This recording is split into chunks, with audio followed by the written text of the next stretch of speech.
তুই ভেবেছিস কি? হ্যাঁ, তোকে আমি খুঁজে পাবো না? তুই আমার সাথে খেলা করেছিস। তুই আমাকে ইমোশনাল করেছিস, আমাকে ব্ল্যাকমেল করে আমাকে কান্না আর কষ্ট দুটাই করিয়েছিস। কি বলছো তুমি? আমি তো কিছুই বুঝতে পারছি না। আর তুমি কান্না করছো কেন? ওই, আমি কি বলছি? মানে তুই কিছুই বুঝতে পারিস না? তোকে আমি ভালোবাসি। আনমনে হেঁটে চলেছি রেল লাইনের উপর দিয়ে, আর দু চোখ বেয়ে অশ্রু ফোঁটা টপ টপ করে গাল বেয়ে নেমে চলছে গন্তব্য রেল স্টেশনের দিকে। চলে যাচ্ছি আমার নিজের শহর ছেড়ে, যেখানে নিজের মানুষের অবহেলার কারণে আমাকে শহর ছেড়ে চলে যেতে হচ্ছে। ট্রেন চলে এসেছে। আমি চোখ মুছে ট্রেনে উঠে পড়লাম। এবার আমি আমার পরিচয়টা দিয়ে নেই। আমি মেহেদী হাসান, অনার্স দ্বিতীয় বর্ষে পড়ি। আমার মা বাবা থাকতেই আমি অনাথ। তাদের থেকে অনেক দূরে চলে যাব, যেন আমার মতো একজন কুলাঙ্গার ছেলে তাদের পরিচয় না দেই। ট্রেন থেকে নেমে পড়লাম। সাইনবোর্ডে তাকিয়ে দেখি এই জায়গার নাম চাঁদপুর। আমি কিছুক্ষণ স্টেশনে এক চেয়ারে বসে বসে মা বাবা আর ছোট ভাইটার কথা মনে পড়ছে। আর দু চোখ বেয়ে শুধু পানি পড়ছে। শুধু একটা মানুষের জন্য আমাকে আমার মা বাবা নিজের বাড়ি থেকে তাড়িয়ে দিলেন। তবে আমিও ভেবে নিয়েছি কোনো দিন নিজের শহরে যাব না, আর মা বাবাকে আমার এই চেহারা দেখাবো না। আর যে মানুষটার জন্য আমার আজ এই অবস্থা, তাকে আমি কোনোদিন ক্ষমা করব না। আজীবন ঘৃণা করে যাব।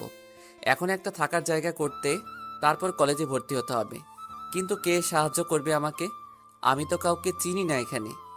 এবার স্টেশন থেকে বেরিয়ে শহরের দিকে যাচ্ছি। এভাবে হাঁটতে হাঁটতে কখন যে রাত হয়ে যায় মনে নাই। আমি রাস্তার ল্যাম্পপোস্টের নিচে দাঁড়িয়ে আছি, আর তখনই একটা মেয়ে দৌড়িয়ে এসে আমার পিছনে দাঁড়ালো।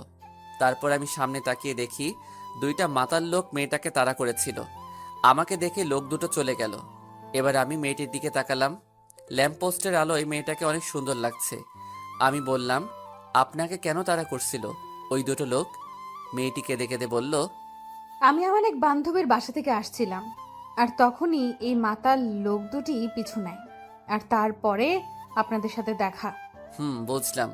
আর কোনো সমস্যা নেই, আপনি এখন যেতে পারেন। লোক দুইটা পালিয়ে গেছে। না, আমার খুব ভয় পাচ্ছে।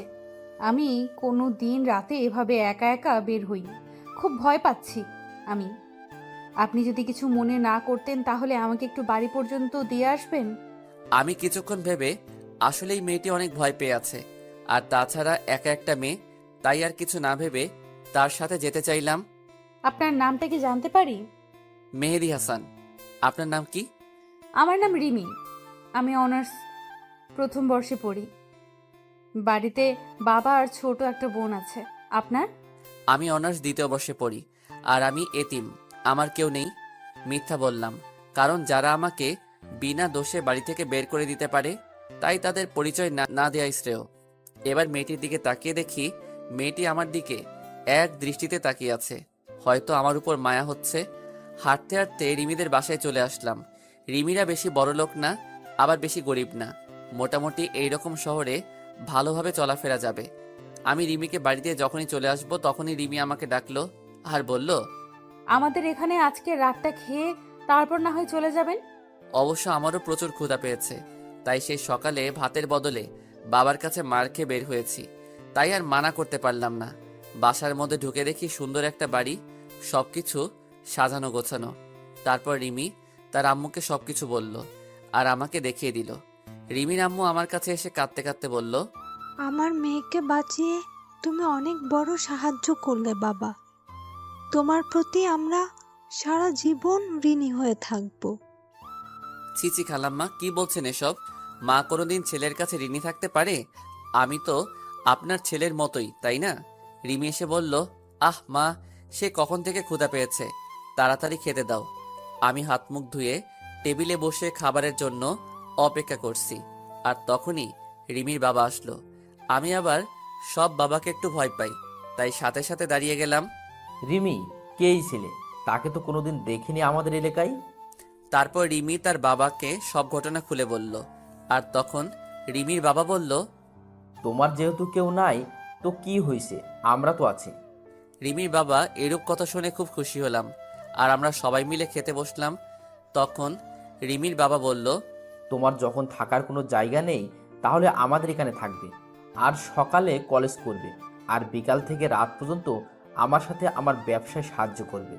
আমি রিমির বাবার কথা শুনে খুব খুশি হলাম। যাক, অন্তত থাকার জায়গা আর একটা কাজ তো পেলাম। তারপরে রাতের খাবার খেয়ে রিমি আমাকে একটা রুমে নিয়ে গেল।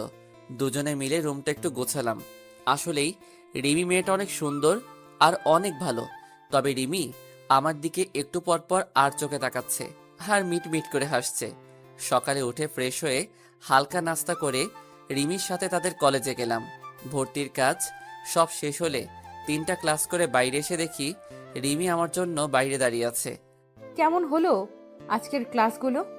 অনেক ভালো, আর কলেজটা অনেক সুন্দর, খুব ভালো লাগছে আমার। তারপর কলেজ থেকে এসে দুপুরের খাবার খেয়ে খালুজানের সাথে তাদের দোকানে গেলাম। খালুর দোকানটা অনেক বড়, তাই আমি খালুর কাজে সাহায্য করলাম। এভাবে চলতে থাকে আমার নতুন জীবন। এখন আমি অনার্স ফাইনাল ইয়ারে, আর রিমি 3য় বর্ষ। রিমির মা বাবা আমাকে অনেক ভালোবাসে, একদম তাদের নিজের ছেলের মতো। আর রিমির ছোট বোনটা তো আমাকে ছাড়া কিছুই বোঝে না, সব সময় ভাইয়া ভাইয়া করে। আমিও তাকে খুব ভালোবাসি। রিমির ছোট বোনের নাম হলো মিনি। তবে রিমির ব্যবহার দেখে আমি খুব অবাক হই। মেয়েটা এত ভালো, আর মাঝে মাঝে রিমির আচরণ দেখে মনে হয় রিমি আমাকে খুব ভালোবাসে। আমার কখন কি লাগবে সব সময় চোখে চোখে রাখবে, কেয়ার করবে, মিষ্টি শাসন করবে। রিমির মিষ্টি শাসন আর কেয়ারগুলো খুব ভালো লাগে। একদিন আমি কলেজে এক মেয়ে বন্ধুর সাথে কথা বলছি আর সামনে গেটের দিকে যাচ্ছি, আর তখনই দেখি সামনে রিমি, কিন্তু তার চোখ দিয়ে অনবরত পানি বের হচ্ছে। আমি আমার বন্ধুর কাছ থেকে বিদায় নিয়ে যেই রিমির কাছে যাব, তখনই ঠাস, রিমি আমাকে অনেক জোরে একটা থাপ্পড় মারলো। থাপ্পড় মেরে রিমি চলে গেল বাসায়, আর আমি মাথা নিচু করে দাঁড়িয়ে আছি। চোখ দিয়ে 2 ফোঁটা নোনা জল বেরিয়ে আসলো। আবার সেই পুরনো কথা মনে করে দিল। 2 বছর আগে ঠিক একইভাবে আমাকে চড় মেরেছিল আমার এক খুবই কাছের মানুষ। খুব কষ্ট পেয়েছিলাম তখন। রিমি আমাকে থাপ্পড় মারলো, কিন্তু 2 বছর আগে আমাকে এভাবে থাপ্পড় মেরেছিল, তখন 1000 গুণ কষ্ট পেয়েছিলাম। কলেজের পর আমি আর রিমিদের বাড়ি যাইনি, একটা ট্রেন লাইনে বসেছিলাম। বসে থাকতে থাকতে আজ আর খালুর দোকানে যাওয়া হলো না। রিমি আমাকে থাপ্পড় মেরেছে, এই জন্য আমি কষ্ট পাইনি। রিমি আমাকে থাপ্পড় মেরে আমার পুরনো কথা মনে করিয়ে দিয়েছে, তাই খুব কষ্ট হচ্ছে। তাই বসে আছি আর সিগারেট খাচ্ছি। হঠাৎ করে ফোনটা বেজে উঠলো। হাতে নিয়ে দেখি রিমি ফোন দিয়েছে। আমি রিসিভ না করে ফোনটা সাইলেন্ট করে রেখে দিলাম। আবার পুরনো কথা ভাবছি। ভাবতে ভাবতে রাত 10টা বেজে গেল। এবার ফোনটা হাতে নিয়ে দেখি খালুজানের 6 বার কল দিয়েছেন। আবার ফোন এসেছে খালুর।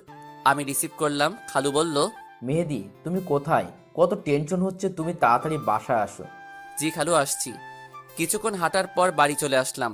কলিং বেল চাপতেই খালা দরজা খুলে দিল। কোথায় ছিলে তুমি বাবা? সে কখন থেকে বসে আছি। যাও হাত মুখ ধুয়ে আসো। জি খালা, আসছি। তারপর ভিতরে ঢুকতেই মিনি, আমার পিচ্চি বোনটা দৌড়িয়ে এসে আমাকে জড়িয়ে ধরে কান্না করছে আর বলছে, ভাইয়া কোথায় ছিলে তুমি? জানো আমি কত কান্না করছি তোমার জন্য, আর আপু এখনো কান্না করছে তুমি আসোনি তাই। আর হবে না আমার পাগলি বোনটি, এবারের মতো ক্ষমা করে দাও আমাকে। কিন্তু রিমি কান্না করছে শুনে খুব খারাপ লাগছে। আমি এবার রিমির রুমের দিকে গেলাম আর রিমি বলে ডাক দিলাম। রিমি আমার দিকে যেই তাকালো আমি তো ভয় পেয়ে গেলাম। রিমির চোখ লাল ও ফুলে আছে, হয়তো কান্না করে এ অবস্থা হয়েছে। এবার রিমি দৌড়িয়ে এসে আমাকে জড়িয়ে ধরে জোরে জোরে কান্না করে দিল। আমি তো বেশ অবাক হলাম। কোথায় ছিলে তুমি? জানো আমি কত টেনশনে ছিলাম। আমি মনে করেছি তুমি আমাদের ছেড়ে চলে গেছো। তুমি আমায় ছেড়ে কোথাও যাবে না, আগে প্রমিস করো। আমি রিমিকে বুক থেকে সরিয়ে দিয়ে বললাম, কোথায় যাব আমি? তোমরা ছাড়া তো আর কেউ নেই আমার, তাহলে কোথায় যাব বলো আমি? মনে থাকে যেন, আর যেখানে যাবে আমাকে বলে যাবে। তাহলে আমাকে কলেজে ওইভাবে সবার সামনে থাপ্পড় মারলে কেন? তাহলে তুমি ওই মেয়েটার সাথে অমনভাবে হেসে কথা বলছিলে কেন? তুমি জানো কতটা কষ্ট হয়েছিল? কই হেসে কথা বলছি? আর ও তো আমার ক্লাসমেট, ওর সাথে তো কথা বলতেই পারি। আর ওর সাথে কথা বলেছি তো তোমার কি? আমার কি মানে? আমি তোমাকে ভালোবাসি। আমি নিজের জীবনের থেকেও তোমাকে ভালোবাসি। তোমার সরলতাকে আমি ভালোবেসে ফেলেছি। এবার আমি রিমির থেকে এক ঝাটকায় দূরে সরে আসলাম। কি বলছো এসব তুমি? জানো তুমি কি বলছো? আরে হয় না রিমি, আমি একজন এতিম। তোমার বাবা আমাকে আশ্রয় দিয়েছেন, আমি তার সাথে বিশ্বাসঘাতকতা করতে পারবো না। আর তাছাড়া তোমার বাবা জানতে পারলে আমাকে কোনোদিন ক্ষমা করবেন না। আমাকে তুমি ভুলে যাও। রিমি এবার জোরে জোরে কান্না করতে লাগলো আর বলল, আমি বাবাকে সব বুঝিয়ে বলবো, প্লিজ আমাকে ফিরিয়ে দিও না। প্লিজ রিমি, এমন পাগলামি করো না। আর সবাই বাড়িতে আছে, কেউ শুনে ফেলে দিলে আমায় সবাই ভুল বুঝবে রিমি। আমি আর কথা না বাড়িয়ে যেই রিমি রুম থেকে বাইরে আসবো, তখন দেখি রিমির মা দরজার পিছনে দাঁড়িয়ে আছে। হয়তো সব শুনে ফেলে দিছে। আমি রিমির মার দিকে তাকিয়ে দেখি রিমির মা কান্না করছে। হয়তো রিমির চোখে পানি। রিমির মা সহ্য করতে পারেনি। রিমির মার কাছে গিয়ে বললাম, খালাম্মা, রিমির কোনো দোষ নেই, সব দোষ আমার। ওকে কিছু বলবেন না। আর কাল সকালে আমি এই শহর ছেড়ে চলে যাব। শুধু আজকে রাতটুকু থাকতে দিন। খালাম্মা কিছু বলল না, শুধু চোখ দিয়ে পানি পড়ছে। আমি এই বলে নিজের রুমে চলে আসলাম আর রুমের দরজা বন্ধ করে দিলাম আর কান্না করতে লাগলাম। আবার সেই 2 বছর আগে পুরনো কথা মনে পড়ে গেল। সেদিনও ঠিক এভাবে আমাকে একজন জড়িয়ে ধরেছিল আর এই কথাগুলো বলেছিল। তবে সেই কথাটা মিথ্যা কথা আর অভিনয় হতে পারে, এটাই আমার ন্যায্য পাওনা। পুরনো কথা ভাবতে ভাবতে আবার চোখ দিয়ে অনবরত পানি পড়ছে। এভাবেই সারা রাত কাটিয়ে দিলাম। আর এদিকে রিমির মা রাতে ঘটে যাওয়া সব কাহিনী রিমির আব্বুকে বলল। রিমির আব্বু বলল, ছেলেটা বেশ ভালো, খুব সহজ সরল, যেটা বলি সেটাই শুনে, কোনোদিন কথার প্রতিখেলাপ করেনি। আর ছেলেটা ভালো শিক্ষিত, রিমির সাথে ভালো মানাবে। আর মিনিকে একেবারে ছোট বোনের মতো দেখে। তাই ভাবছি কাল সকালে মেহেদির সাথে কথা বলে রিমির সাথে বিয়ের কথাটা সেরে ফেলবো। পরের দিন খুব সকালে উঠে আমি আমার ব্যাগপত্র গুছিয়ে রিমির বাবার জন্য একটা চিঠি লিখে সেটা বিছানার উপর বাড়ি থেকে বেরিয়ে পড়লাম। আবার রেল স্টেশনের দিকে হাঁটতে থাকলাম। আবার কোনো অন্য শহরে চলে যেতে হবে, এটা ভেবে খুব কান্না পাচ্ছে যে রিমি মেয়েটা খুব ভালোবাসে আমায়। আর পাগলি বোনটিকে খুব মিস করব। খালা খালুকে খুব মনে পড়বে। কিন্তু কিছু করার নেই। আমি ট্রেনের জন্য স্টেশনে বসে আছি। ট্রেন আসতে 1 ঘন্টা দেরি হবে। আর এদিকে রিমির মা ঘুম থেকে উঠে রিমির কাছে গিয়ে কাল রাতের কথা সব বলল রিমির কাছে। রিমি তা শুনে প্রায় পাগলের মতো হয়ে গেল খুশিতে, তার মাকে জড়িয়ে ধরল। এবার রিমি দৌড়িয়ে মেহেদি রুমে গেল। আর যখনই দরজায় নক করতে যাবে তখন দেখে দরজা খোলা রয়েছে। রিমি তখন রুমের ভিতর যেয়ে দেখে মেহেদি নেই। আর মেহেদির জামা কাপড়, ব্যাগ বইপত্র কিছু নেই। তখনই চোখ গেল বিছানার উপর। রিমি চিঠিটা হাতে নিয়ে পড়তে থাকলো। চিঠি পড়া শেষে রিমি চিৎকার দিয়ে আম্মু বলে ডাক দিয়ে বেহুশ হয়ে পড়ে গেল। সাথে মেহেদি রুমে গিয়ে দেখে রিমি বেহুশ হয়ে পড়ে আছে। রিমির মা সাথে সাথে রিমির খাটের উপরে তুলল। রিমির বাবা রিমির হাতে একটা কাগজ দেখলো আর কাগজটা খুলে দেখে একটা চিঠি। রিমির বাবা চিঠি পড়তে লাগলো। শ্রদ্ধেয় খালুজান, প্রথমেই সালাম নিবেন। আশা করি আপনি এতক্ষণে সব জেনে গেছেন। এতে রিমির কোনো দোষ নেই খালুজান। তাই আমি এই শহর থেকে চলে যাচ্ছি। আর কোনোদিন হয়তো দেখা হবে না। তাই এই এতিম ছেলেটাকে ক্ষমা করে দিবেন আর নিজের শরীরের দিকে একটু খেয়াল রাখবেন। এতিম ছেলে। রিমির বাবা চিঠিটা পড়া মাত্র প্রথমে বাস স্ট্যান্ডে গেল খুঁজতে, কিন্তু পেল না। তারপর রেল স্টেশনের দিকে গেল আর তখন দেখলো মেহেদি একটা বেঞ্চের উপরে মাথা নিচু করে বসে আছে। রিমির বাবা মেহেদির কাছে গিয়ে মাথায় হাত বুলালো। আর তখনই মেহেদি উপরে তাকিয়ে দেখে খালুজান। খালু, আপনি এখানে? আমার ছেলেটাকে নিয়ে নিতে এসেছি। কিছুই তো বুঝলাম না। কাল রাতে রিমির মা সব বলেছে আমায়। আর তখন ভাবলাম আমার মেয়ের জন্য এর থেকে ভালো ছেলে কেউ নেই। তাই আমার মেয়ের জামাইকে নিতে এলাম। কিন্তু খালু, আমি একজন এতিম। আর চুপ, আর কোনোদিন নিজেকে এতিম বলবে না। আমরা কেউ না তোমার। তারপর আমি খালুকে জড়িয়ে ধরলাম। তারপর আমি আর খালু বাড়ি চলে আসলাম। এসে দেখি 2 মহারানী আমার উপর রাগ করে আমার সাথে কথা বলছে না। আমি প্রথমে মিনির কাছে গেলাম, তারপর আমার বোনটিকে কোলে তুলে নিলাম। আর যেই 2 গালে 2টা পাপ্পি দিয়েছি আর অমনি হেসে দিল। যাক বাবা, ছোটটার তো রাগ ভাঙাতে পারলাম, এখন বড়টাকে দেখতে হবে। আমি রিমির রুমে গেলাম, যে দেখি রিমির চোখ লাল হয়ে আছে। বুঝতে পারলাম খুব কান্না করছে। আমি চলে যাওয়ার পর আমি এবার রিমির সামনে গিয়ে বললাম, সরি রিমি, আর কোনোদিন তোমায় ছেড়ে যাব না। দেখলাম রিমির কোনো পাত্তাই নেই, তাই রিমির হাত ধরে সোজা আমার বুকে টেনে নিলাম। রিমি ছাড়ানোর চেষ্টা করছে, বাট পারছে না। প্লিজ রিমি, আমায় তুমি ক্ষমা করে দাও, কথা দিচ্ছি আর কোনোদিন তোমায় ছেড়ে যাব না। না, তোমার কোনো ক্ষমা নেই। আর আমি আপনাকে ভালোবাসি না। সত্যি ভালোবাসো না? না। তাহলে আর কি করা, আবার চলে যাই, আর কোনোদিন আসবো না। এই কথা বলে যেই আসতে যাব আর তখনই রিমি আমাকে শক্ত করে জড়িয়ে ধরলো। আমি তোমাকে কোনো দিন যেতে দেব না, তোমাকে শক্ত করে জড়িয়ে ধরে রাখবো। আমিও পাগলিটাকে শক্ত করে জড়িয়ে ধরলাম। হঠাৎ করে রিমির ছোট বোন মিনি চলে আসলো। কি ভাইয়া, বউকে পেয়ে কি নিজের বোনকেই ভুলে গেলেন? আরে আমার পিচ্চি বুড়িটা, তোমাকে আমি ভুলে যেতে পারি? তুই আমার কলিজার ছোট পিচ্চি বোন। এই বলে মিনিকে কোলে তুলে নিলাম। আর সেই সময় দুই বোন আমার দুই গালে একটা করে পাপ্পি দিল। তারপরে দুজনকে জড়িয়ে ধরলাম। সবাই মিলে রাতে খাবার খাচ্ছি। তখন রিমির বাবা বলল, আগামী পরশুদিন তোমাদের বিয়ে, তোমাদের কোনো আপত্তি আছে? রিমি দেখলাম লজ্জায় মাথা নিচু করে বসে আছে। আমি বললাম, না খালু, আমার কোনো আপত্তি নেই। তারপর আমরা খাবার খেয়ে যে যার রুমে গিয়ে শুয়ে পড়লাম। কিছুক্ষণ পর আমার রুমের দরজা খোলার আওয়াজ পেলাম। তাকিয়ে দেখি রিমি আমার রুমে আসছে। রিমি, তুমি এখানে এই রাতে কি করছো এখানে? কেউ দেখে ফেললে কি বলবে সবাই? কেউ দেখবে না, আর আমি আমার হবু স্বামীর রুমে আসছি, তাতে কার কি আসে যায়? কিন্তু আমাদের এখনো বিয়ে হয়নি তো। তুমি যাও, এখন কেউ দেখলে খারাপ ভাববে। না, আমি যাব না।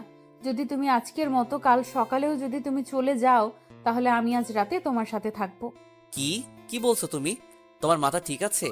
বিয়ের আগে একটা ছেলে আর একটা মেয়ে একসাথে ঘুমাবে, আর আমি কোথাও যাব না তোমাকে ছেড়ে। তা আমি শুনবো না। আমি আজ এখানেই তোমার সাথে ঘুমাবো। আর কেউ যদি আমাকে রাখতে না চায়, তাহলে আমি সারা রাত বসে বসে কান্না করব। আচ্ছা ঠিক আছে, তুমি বিছানায় ঘুমাও, আমি নিচে শুয়ে পড়ছি। না, তুমি আমার সাথে বিছানায় ঘুমাবে। এই চিল্লাচ্ছ কেন? কেউ শুনে ফেলবে। তুমি বিছানায় না আসলে আমি আরো চিল্লাবো। আচ্ছা ঠিক আছে, বিছানায় ঘুমাবো। এবার আমি বিছানায় গিয়ে খাটের এক পাশে শুয়ে পড়লাম, আর রিমি আমার এক পাশে শুয়ে পড়লো। শুয়ে শুয়ে দুজন গল্প করছি, আর তখনই রিমি আমাকে জড়িয়ে ধরলো। আমিও রিমিকে জড়িয়ে ধরলাম। তারপর রিমি মুখ উঠিয়ে আমার দিকে এক দৃষ্টিতে তাকিয়ে আছে। আর আস্তে আস্তে রিমি আমার এত কাছে চলে আসলো, রিমির নিঃশ্বাসের শব্দ শোনা যাচ্ছে, আর গরম নিঃশ্বাস আমার মুখে আশ্রিয়ে পড়ছে। তারপর রিমি আমার ঠোঁটে ঠোঁট রাখলো। সে কি অনুভূতি, আপনারা না করলে কেউ বুঝতে পারবেন না। এভাবে প্রায় 8 মিনিট কিস করার পর রিমি আমাকে ছেড়ে দিল। দুজনে তখন প্রায় পাগলের মতো হাঁপাচ্ছি। তারপর রিমি আমার বুকে মাথা রাখলো আর বলল, কখনো আমাকে ছেড়ে চলে যাবে না তো? না পাগলি, আমি তোমাকে ছেড়ে কখনো যাব না। তাই বলে রিমি শক্ত করে বুকের সাথে জড়িয়ে ধরলাম। রিমিও আমাকে শক্ত করে জড়িয়ে ধরলো। তারপর রিমির কপালে একটা ভালোবাসার পরশ এঁকে দিলাম আর ঘুমিয়ে পড়লাম। সকালে উঠে দেখি রিমি এখনো ঘুমিয়ে আছে। কি অপূর্ব লাগছে রিমিকে। চুলগুলো এলোমেলো ভাবে মুখের উপর রয়েছে। আমি রিমির মাথায় আর একটা ভালোবাসা এঁকে দিলাম। আর তখনই রিমি উঠে পড়ল। রিমি উঠে আমার গালে একটা কিস করে উঠে ফ্রেশ হয়ে সকালে নাস্তা করে দুজনে একসাথে কলেজে গেলাম। আজ আমাদের বিয়ে হয়ে গেল। বেশি একটা আয়োজন করা হয়নি, ভালোভাবে আমাদের বিয়েটা সম্পূর্ণ হয়ে গেল। রিমি এখন বাসর ঘরে অপেক্ষা করছে, আর আমি ছাদের উপর বসে বসে পুরনো কথা ভাবছি। আর দু চোখ বেয়ে অঝোর ধারায় পানি পড়ছে। হঠাৎ করে কারো হাত আমার কাঁধের উপর অনুভব করলাম। তাড়াতাড়ি করে চোখের পানি মুছে ফেলে পিছনে ঘুরে দেখি রিমি দাঁড়িয়ে আছে বিয়ের সাজে। রিমি, তুমি এখানে কেন আসলে? আমি এখনই নিচে নামছিলাম। তুমি কান্না করছো কেন? কোনো অন্যায় করেছি আমরা বা আমি? এই পাগলি, তুমি অন্যায় করবে কেন? তোমায় তো আমি খুব ভালোবাসি। তাহলে কান্না করছো কেন? আসলে আমার মা বাবার কথা খুব মনে পড়ছে, তাই একটু কান্না পাচ্ছিল। কান্না করি আর কি হবে? চলো নিচে চলো। চলো। না, আমি যাব না। কেন যাবে না? আমাকে কোলে নিতে হবে। রিমিকে কোলে নিয়ে নিচে চলে আসলাম। তারপর বাসর ঘরে ঢুকে রিমি আমার বুকে মাথা রেখে শুয়ে পড়ল। আমিও রিমিকে জড়িয়ে ধরে শুয়ে পড়লাম। এভাবে চলছিল আমাদের সংসার জীবন। খুব সুখে জীবন যাপন করছিলাম। বিয়ের 7 মাস পর এখন রিমিদের ব্যবসা এখন পুরোপুরি আমি দেখাশোনা করি। একদিন হঠাৎ করে কেউ পিছন থেকে মেহেদি বলে ডাক দিল। আমি পিছনের দিকে তাকিয়ে আমি বিরাট বড় শক খেলাম। মনে হলো আমি নিজেকে হারিয়ে ফেলেছি। পিছনে তাকাতেই মেয়েটা আমাকে শক্ত করে জড়িয়ে ধরে হাউমাউ করে কান্না করতে থাকলো। হ্যাঁ, এই মেয়েটির নাম হলো অনিকা। তুমি কোথায় ছিলে এতদিন? তুমি জানো তোমাকে আমি পাগলের মতো খুঁজেছি, কিন্তু তোমাকে কোথাও পাইনি। তুমি চলে যাবার পর আমি তোমার জন্য প্রতি রাতে কান্না করেছি। আমার একটা ফুলের জন্য তুমি আমাকে এত বড় শাস্তি দেবে? আমি তো তোমার সাথে একটু মজা করেছিলাম, আর তুমি সেই মজা সিরিয়াসলি নিয়ে তুমি কেন আমায় ছেড়ে চলে আসলে? আমি অনিকাকে সরিয়ে দিয়ে বললাম, দেখেন, আমার জীবনে অতীতে যা ঘটে গিয়েছে আমি সব ভুলে গেছি। আর তাছাড়া আমার এখন একটা ভবিষ্যৎ আছে। আমি এখন বিবাহিত। অনিকা আমার কাছ থেকে এই কথা মনে হয় আশা করেনি। তাই অনিকা আমার দিকে অবাক চোখে তাকিয়ে আছে, আর দু চোখ বেয়ে পানি পড়ছে। আমি চাই না যে তুমি আমাদের বিবাহিত জীবনে দেয়াল হয়ে দাঁড়াও। তোমার ওই দিনের ঘটনার পরে তোমাকে সবচেয়ে বেশি ঘৃণা হয়। তোমার কথা মনে পড়লে আমার প্রচণ্ড রকমের রাগ হয়। আর তোমার জন্য আমি আমার বাবা মা আমাকে ভুল বুঝলো, আমাকে বাড়ি থেকে তাড়িয়ে দিল। তাই তুমি আমার সামনে আসবে না, তোমাকে আমার একদম সহ্য হয় না। তাই তুমি না আসলে আমি বেশি খুশি হব। অনিকা কান্না করতে করতে চলে গেল। আমি হঠাৎ করে পিছনে তাকিয়ে দেখি রিমি দাঁড়িয়ে, আর রিমির চোখ দিয়ে টপ টপ করে পানি পড়ছে। হয়তো রিমি সব শুনে ফেলেছে। আমি রিমিকে দেখে কোনো অবাক হইনি, কারণ সত্য কথা কোনোদিন চাপা থাকে না। এবার আমি রিমির সামনে গেলাম। রিমি আমাকে শক্ত করে জড়িয়ে ধরে কান্না করতে থাকলো। আমিও রিমিকে শক্ত করে জড়িয়ে ধরলাম। কে ওই মেয়েটা তোমাকে জড়িয়ে ধরে ভালোবাসি বললো? আমার অতীত। তুমিই তো বলেছিলে তুমি এতিম, তোমার কেউ নেই। তাহলে আমার সাথে মিথ্যা বললে কেন? আমি তখন পরিস্থিতির শিকার ছিলাম, আর আমার মা বাবা ছোট ভাই সবাই আছে। রিমি এবার আবার শক্ত করে জড়িয়ে ধরে বলল, আমাকে ছেড়ে যাবে না তো কোনোদিন? কান্না করে বলল, না আমার পাগলি বউ, তোমাকে ছেড়ে কোথাও যাব না। তাহলে আমাকে বলতে হবে তোমার অতীতের কথা। ভালো, আপনার গল্পগুলো আমার কাছে অনেক ভালো লাগে। বলতে গেলে আপনার প্রেমে পড়ে গিয়েছি। কি বললেন? কার প্রেমে পড়েছেন আপনি? সরি, আপনাকে না, আপনার গল্পের প্রেমে পড়ে গিয়েছি। ও ধন্যবাদ, বাঁচালেন আমাকে। আমি তো ভয় পেয়ে গিয়েছিলাম। এদিকে বারবার আম্মু ডাকছে, কলেজে দেরি হয়ে যাবে। বাই, আম্মু ডাকছে, কলেজ যেতে হবে। তাই বলে আমি অফলাইন হয়ে গেলাম। আমি ঘুম থেকে উঠে হালকা নাস্তা করে কলেজে চলে আসলাম। আমি আমার রুমে যেই ঢুকতে যাব, তখনই একটা মেয়ের সাথে ধাক্কা লেগে মেয়েটি পড়ে গেল। আমি সরি বলে চলে আসলাম আমার সিটে। আমি একবার পিছনে তাকিয়ে দেখি মেয়েটা রাগী চেহারায় আমার দিকে তাকিয়ে রয়েছে। আমি এত কিছু না ভেবে ক্লাসে মনোযোগ দিলাম। এভাবে সব ক্লাস করে কলেজ থেকে বাড়ি আসছি। তখনই আমার পিছন থেকে কে যেন শার্টের কলার ধরে টেনে ধরলো। আমি পিছনে ঘুরতেই দেখি সকালে যে মেয়ের সাথে ধাক্কা লাগলো সেই মেয়েটি। ওই, সকালে আমাকে ওভাবে ধাক্কা দিয়ে ফেলে চলে গেলি, আবার আমাকে না তুলে চলে গেলি কেন? সরি বললাম তো তখন, তাহলে আবার কেন আমার কলার ধরলেন? ওই পিচ্ছি, তুই জানিস আমি কে? তোর সিনিয়র আমি, আর তুই আমাকে তুই করে বলে? দাঁড়া, তোর কি অবস্থা করি দেখ, আর যেন কোনোদিন তোরা আমার সামনে না দেখি। ওরা চলে গেল আর আমি ওখানে মাথা নিচু করে দাঁড়িয়ে থাকলাম। তবে মেয়েটি রাগলে খুব সুন্দর লাগে, একদম আমার স্বপ্নের রাজকুমারী। রাগলে আর তার ঠোঁট দুটো একদম লালা হয়ে যায়। আমি তো রাজকুমারী প্রেমে পড়ে গেলাম। মনে হচ্ছে গাল দুইটা ধরে শুধু চুমু খাই। আমি চলে আসছি, তখন আমার এক বন্ধু বলল, কি রে, ওয়ানিকা থেকে মারলো কেন? তাহলে মেয়েটির নাম অনিকা? বাহ, নামের সাথে চেহারার কত মিল। কি রে, কি ভাবছিস? আর জানিস ওয়ানিকাকে? ওয়ানিকা হলো এই এলাকার নেতার মেয়ে, সেজন্য এত দেমাগর। সব ছেলেরা ওকে ভয় পায়। কিন্তু আমি ভয় পাই না। দোস্ত, তুই আমাকে নিয়ে চিন্তা করিস না, দেখিস একদিন অনিকা আমার হবে। মানে কি বলতে চাস তুই? আমি তো কিছুই বুঝতে পারছি না। আমার অনিকাকে খুব ভালো লেগেছে। তার রাগী বাঁকা চেহারা যেন কোনো রাজকুমারী। অনিকা রাগলে তার গাল দইটা লাল হয়ে যায়। আনিকার বাবা জানলে কিন্তু তোকে ছাড়বে না। সে পরে দেখা যাবে। চল আগে দুইটা সিগারেট খেয়ে বাসায় চল। তারপর সিগারেট শেষ করে আমি বাসায় চলে আসলাম। এসে ফ্রেশ হয়ে একটু ফেসবুকে ঢুকলাম। দেখলাম সকালে সেই বৃষ্টি আইডি থেকে মেসেজ এসেছে। দেখলাম সে অনলাইনে আছে। আপনি কোন কলেজে পড়েন? KMH সরকারি কলেজ। আপনি কোন কলেজে পড়েন? আমিও তো ওই কলেজে পড়ি। কোন ইয়ারে পড়েন আপনি? অনার্স থার্ড ইয়ারে। আপনি কোন ইয়ার? আমি সেকেন্ড ইয়ার। তাহলে কাল 10টায় বড় আম গাছের নিচে আসবেন। আমি আপনাকে দেখব, যে এত সুন্দর গল্প লিখে, তাকে একটু দেখব। ঠিক আসবো, এখন বাই। পরের দিন আমি একটু দেরি করে কলেজে গেলাম, যে দেখি অনিকা সেই আম গাছের নিচে একা দাঁড়িয়ে আছে, আর মনে হয় কারোর জন্য অপেক্ষা করছে।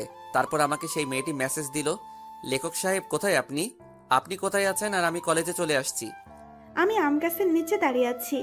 আমি আবার গাছের নিচে তাকালাম, দেখি অনিকা ছাড়া আর কেউ নেই। এবার আমি মনে মনে একটু খুশি হলাম। তাও শিওর হওয়ার জন্য আমি আবার ওকে মেসেজ দিলাম, আপনি কি হলুদ ড্রেস পরে আছেন? তাহলে আপনি চলে আসেন, আমি আপনাকে দেখব। এবার আমি মনে মনে প্যান্ট ড্যান্স দিচ্ছি। আমি লুঙ্গি পরিনি, তাই প্যান্ট পরে একটু ড্যান্স দিলাম। তখন আমি ভাবলাম, ওকে এভাবে দেখা দেওয়া যাবে না, আমাকে সবার সামনে চড় মারা, তাই না? এবার দেখো আমি কি করি ম্যাডাম। আমি আপনার সাথে দেখা করতে পারবো না। কেন পারবেন না? আমি কি কোনো অপরাধ করেছি? আপনার অনেক দোষ আছে। কি অপরাধ বলেন? যদি সত্যি আমি কোনো অপরাধ করে থাকি, তাহলে সেইগুলো আমি সব শুধরিয়ে নিব। তুমি তোমার বাবার পাওয়ার কলেজে দেখাতে পারবে না, আর সবার সাথে ভালো ব্যবহার করতে হবে। আর গতকাল যাকে কলেজ শেষে চড় মারছো তাকে সরি বলতে হবে, আর তার ফ্রেন্ডশিপ করতে হবে। যদি এসব কথা মানতে পারো তাহলে আমার সাথে তুমি দেখা করতে পারবে। আমি রাজি, আমি সব করতে পারবো। তারপর আমি ক্লাসরুমে যাচ্ছি, তখন অনিকা আমার সামনে আসলো। কাল তোকে চর মারার জন্য সরি। আর আমরা কি ফ্রেন্ড হতে পারি? এবার আমি না করে দিলাম, অনিকাকে একটু ভোগাতে হবে। আমিও কম কিসের, আমাকে চর মারা, তাই না? এবার দেখবে কত ধানে কত চাল। কেন করব না আমার সাথে বন্ধু? আরে আমি বললাম তো কালকের জন্য সরি। আমি আপনার সাথে বন্ধুত্ব করব না। আপনি একটু ভালো না, সবসময় ছেলেদের সাথে খারাপ ব্যবহার করেন, যদি আবার আমার সাথে করেন। আমি বললাম তো সরি। আর কালকে আমার মাথা ঠিক ছিল না, একটু রাগ করে বাসা থেকে বের হয়েছিলাম, তাই তোকে ওই চটটা মারছিলাম। ও তাহলে ওনের উপর রাগ আমার উপর ঝাড়লেন? আমি আসলেই সরি। আর কোনোদিন তোকে কেন আর কোনো ছেলেকে মারবো না। এবার তো আমার সাথে বন্ধুত্ব কর। ওকে বন্ধু করতে পারি, কিন্তু আমার একটা শর্ত আছে। কি সত্য বল। আমি যা বলবো তাই শুনতে হবে, আর এইসব ছেলেদের কাপড় পরা যাবে না, আর সবার সাথে ভালো আচরণ করতে হবে। ওই পিচ্ছি, তুই আমার হুকুম করার কে? আর আমি তোর কথা মানতে পারবো না। ওকে, তাহলে আমিও তোমার সাথে বন্ধুত্ব করতে পারবো না। আচ্ছা, তোর সত্ত্বে আমি রাজি। আচ্ছা, আমি এখন ক্লাসরুমে যাই। আর হ্যাঁ, আর একটা কথা, কলেজ শেষে আমার জন্য দাঁড়িয়ে থাকবা, একটা কাজ আছে। তাই বলে আমি ক্লাসরুমে চলে আসলাম। আসলে অনেকে জানে না যে ফেসবুকের মেহেদি হাসান আর আমি একই মানুষ। আসলে কোনোদিন পিক দেইনি তো, তাই চিনতে পারিনি। এসে দেখি স্যার এখনো ক্লাসে আসেনি, তাই একটু ফেসবুকে ঢুকলাম। ফেসবুকে ঢুকে দেখি অনিকা মেসেজ দিয়েছে আর অ্যাক্টিভও আছে। তুমি যা বলছো আমি তাই করেছি। আমি ওই ছেলেটার সাথে বন্ধুত্ব করেছি। এবার তো তুমি আমার সাথে দেখা করো। আমি বলেছি তো, আমার যখন সময় হবে তখন আমি নিজেই তোমার সাথে দেখা করব। তোমাকে যে কাজটুকু করতে দেওয়া হয়েছে সেইটুকু আগে করো। তাই বলে আমি অফলাইন হয়ে গেলাম আর ক্লাসে মনোযোগ দিলাম। ক্লাস শেষে আমি বাইরে এসে দেখি অনিকা একা একা সেই বড় আম গাছটার নিচে দাঁড়িয়ে আছে। আমি অনিকার কাছে গিয়ে বললাম, চলো আজ দুজন মিলে ঘুরতে যাব আর ভালো একটা রেস্টুরেন্টে দুপুরে খাবার খাবো। অনিকা আমার কথা শুনে সোজা আমার কলার ধরে বলল, কি বললি তুই?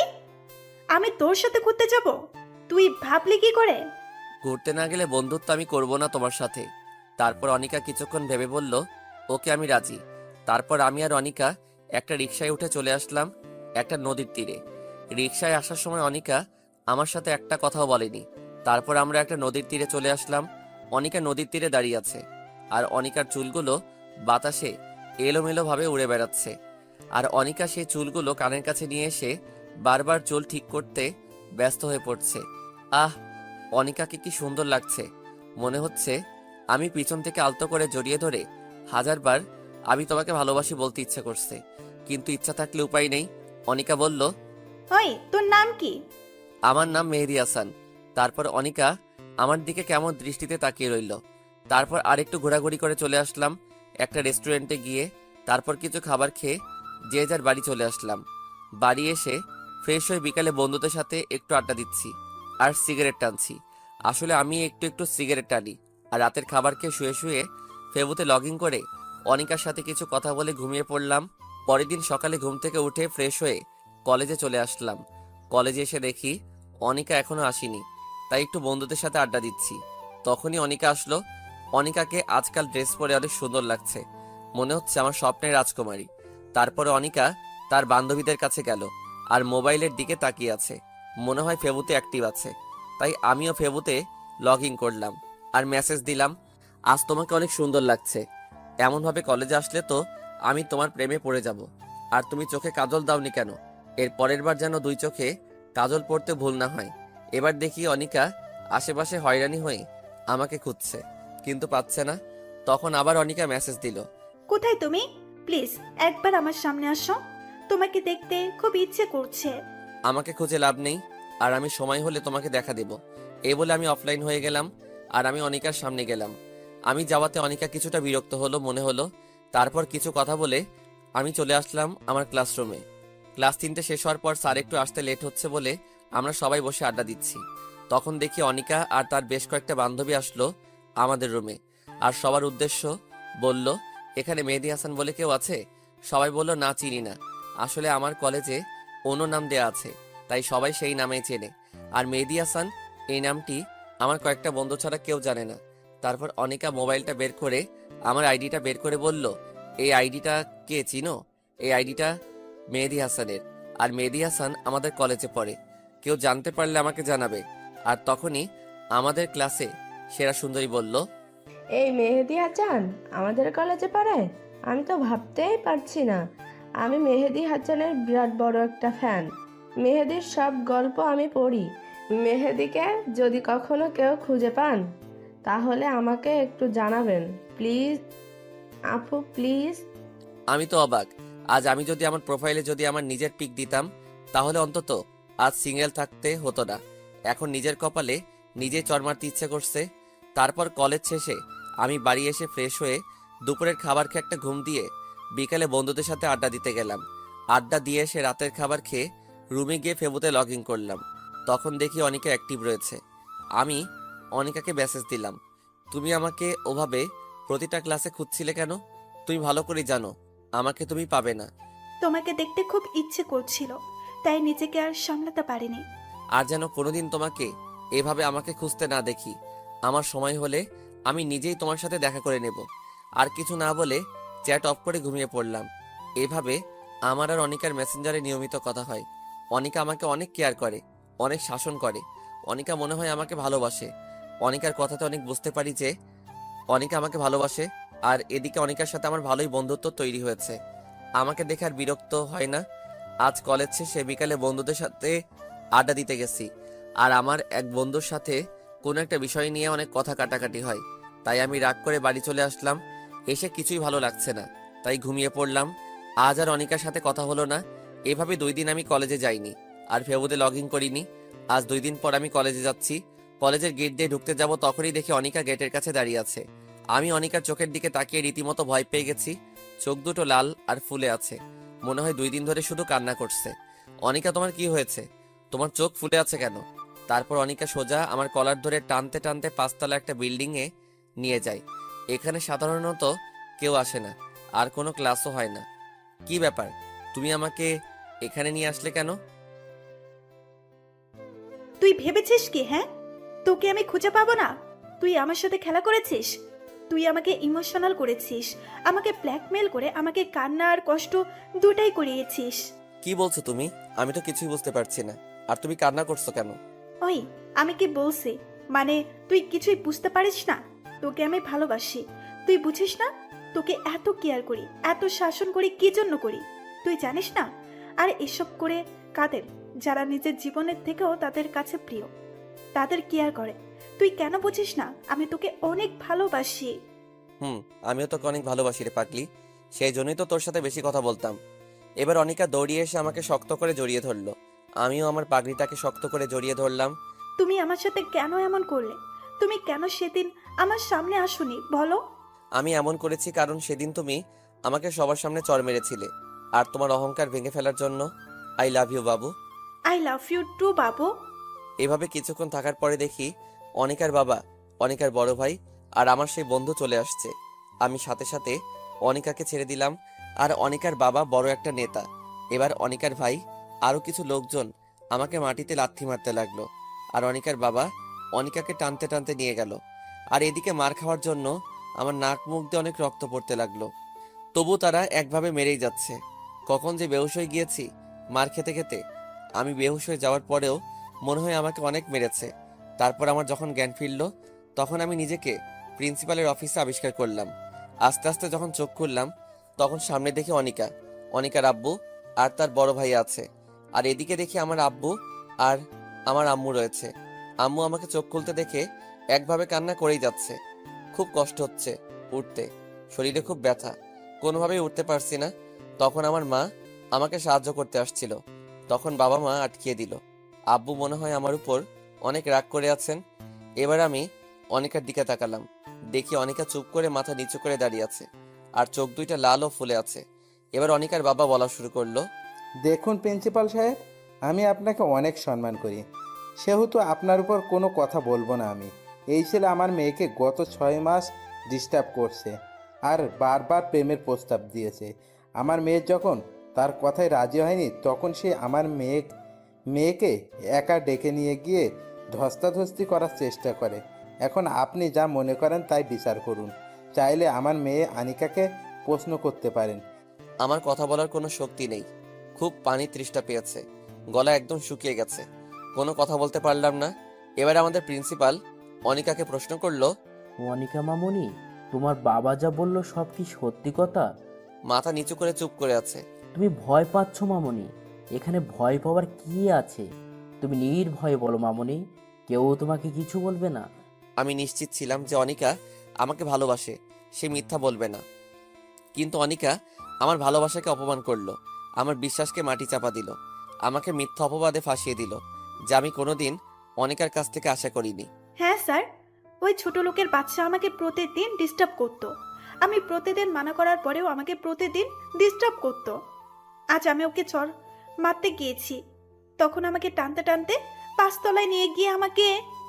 হু হু হু করে কেঁদে দিল, চিৎকার করে বলল। আমি অনিকার কথা শুনে আমার মাথায় আকাশ ভেঙে পড়ল। আমি এক দৃষ্টিতে অনিকার দিকে তাকিয়ে আছি। অনিকা আমাকে এভাবে মিথ্যা অপবাদ দেবে আমি কখনো স্বপ্নেও ভাবতে পারিনি। অনিকার কথা শুনে আমার ভীষণ কষ্ট হচ্ছে। আমার বুকের মধ্যে অজানা একটা ব্যথা উঠল। মেহেদি, তোমার থেকে আমি এরকম আশা করিনি। তোমাকে এখন এই কলেজ ছেড়ে চলে যেতে হবে, তাও আবার বিনা নোটিশে। আমি স্যারের কথা খুব বেশি একটা কষ্ট পাইনি, যতটুকু কষ্ট অনিকার আচরণে পেয়েছি। আমার বাবা মা কোনো কথা বলেনি, মাথা নিচু করে দাঁড়িয়ে আছে, আর আমার মা কান্না করেই যাচ্ছে। বাবা মা আমাকে রেখে তারা বাড়ি চলে আসলো, আর অনিকাকে তার বাবা আর ভাই নিয়ে গেল। অনিকা আমার দিকে অবাক দৃষ্টিতে তাকিয়ে আছে, কিন্তু তার এইভাবে তাকানো দেখে অনিকার প্রতি আমার প্রচন্ড ঘৃণা হতে লাগলো। হ্যাঁ, এই মেয়েকে আমি সবচেয়ে বেশি ঘৃণা করি। সে আমাকে এভাবে ঠকাতে পারলো, কিভাবে পারলো এই কাজটা অনিকা? আমি আবার কান্না শুরু করে দিলাম। তখন আমার বেস্ট ফ্রেন্ড এসে আমাকে ধরে উঠালো, কিন্তু আমার উঠার শক্তিটুকু নেই, প্রচন্ড কষ্ট হচ্ছে উঠতে। তারপর রাজু আর আমার আর একটা বন্ধু আমার বাড়ি নিয়ে এলো। বাড়ি আসতেই বাবার হুঙ্কার শুনতে পেলাম। এই জানোয়ারটাকে কেন নিয়ে এসেছিস? এই হারামির বাচ্চাটার কোনো জায়গা নেই আমার বাড়িতে। আজ তোর জন্য আমার মান সম্মান শেষ করে দিয়েছিস। তোর জন্য এই প্রথম আমার মাথা নিচু হয়েছে। তোকে আমার ছেলে হিসেবে পরিচয় দিতে ঘৃণা হচ্ছে। তোর এই বাড়ি কোনো জায়গা নেই, তুই বেরিয়ে যা আমার বাড়ি থেকে। আজ থেকে আমার কোনো ছেলে নেই, তুই বেরিয়ে যা আমার বাড়ি থেকে।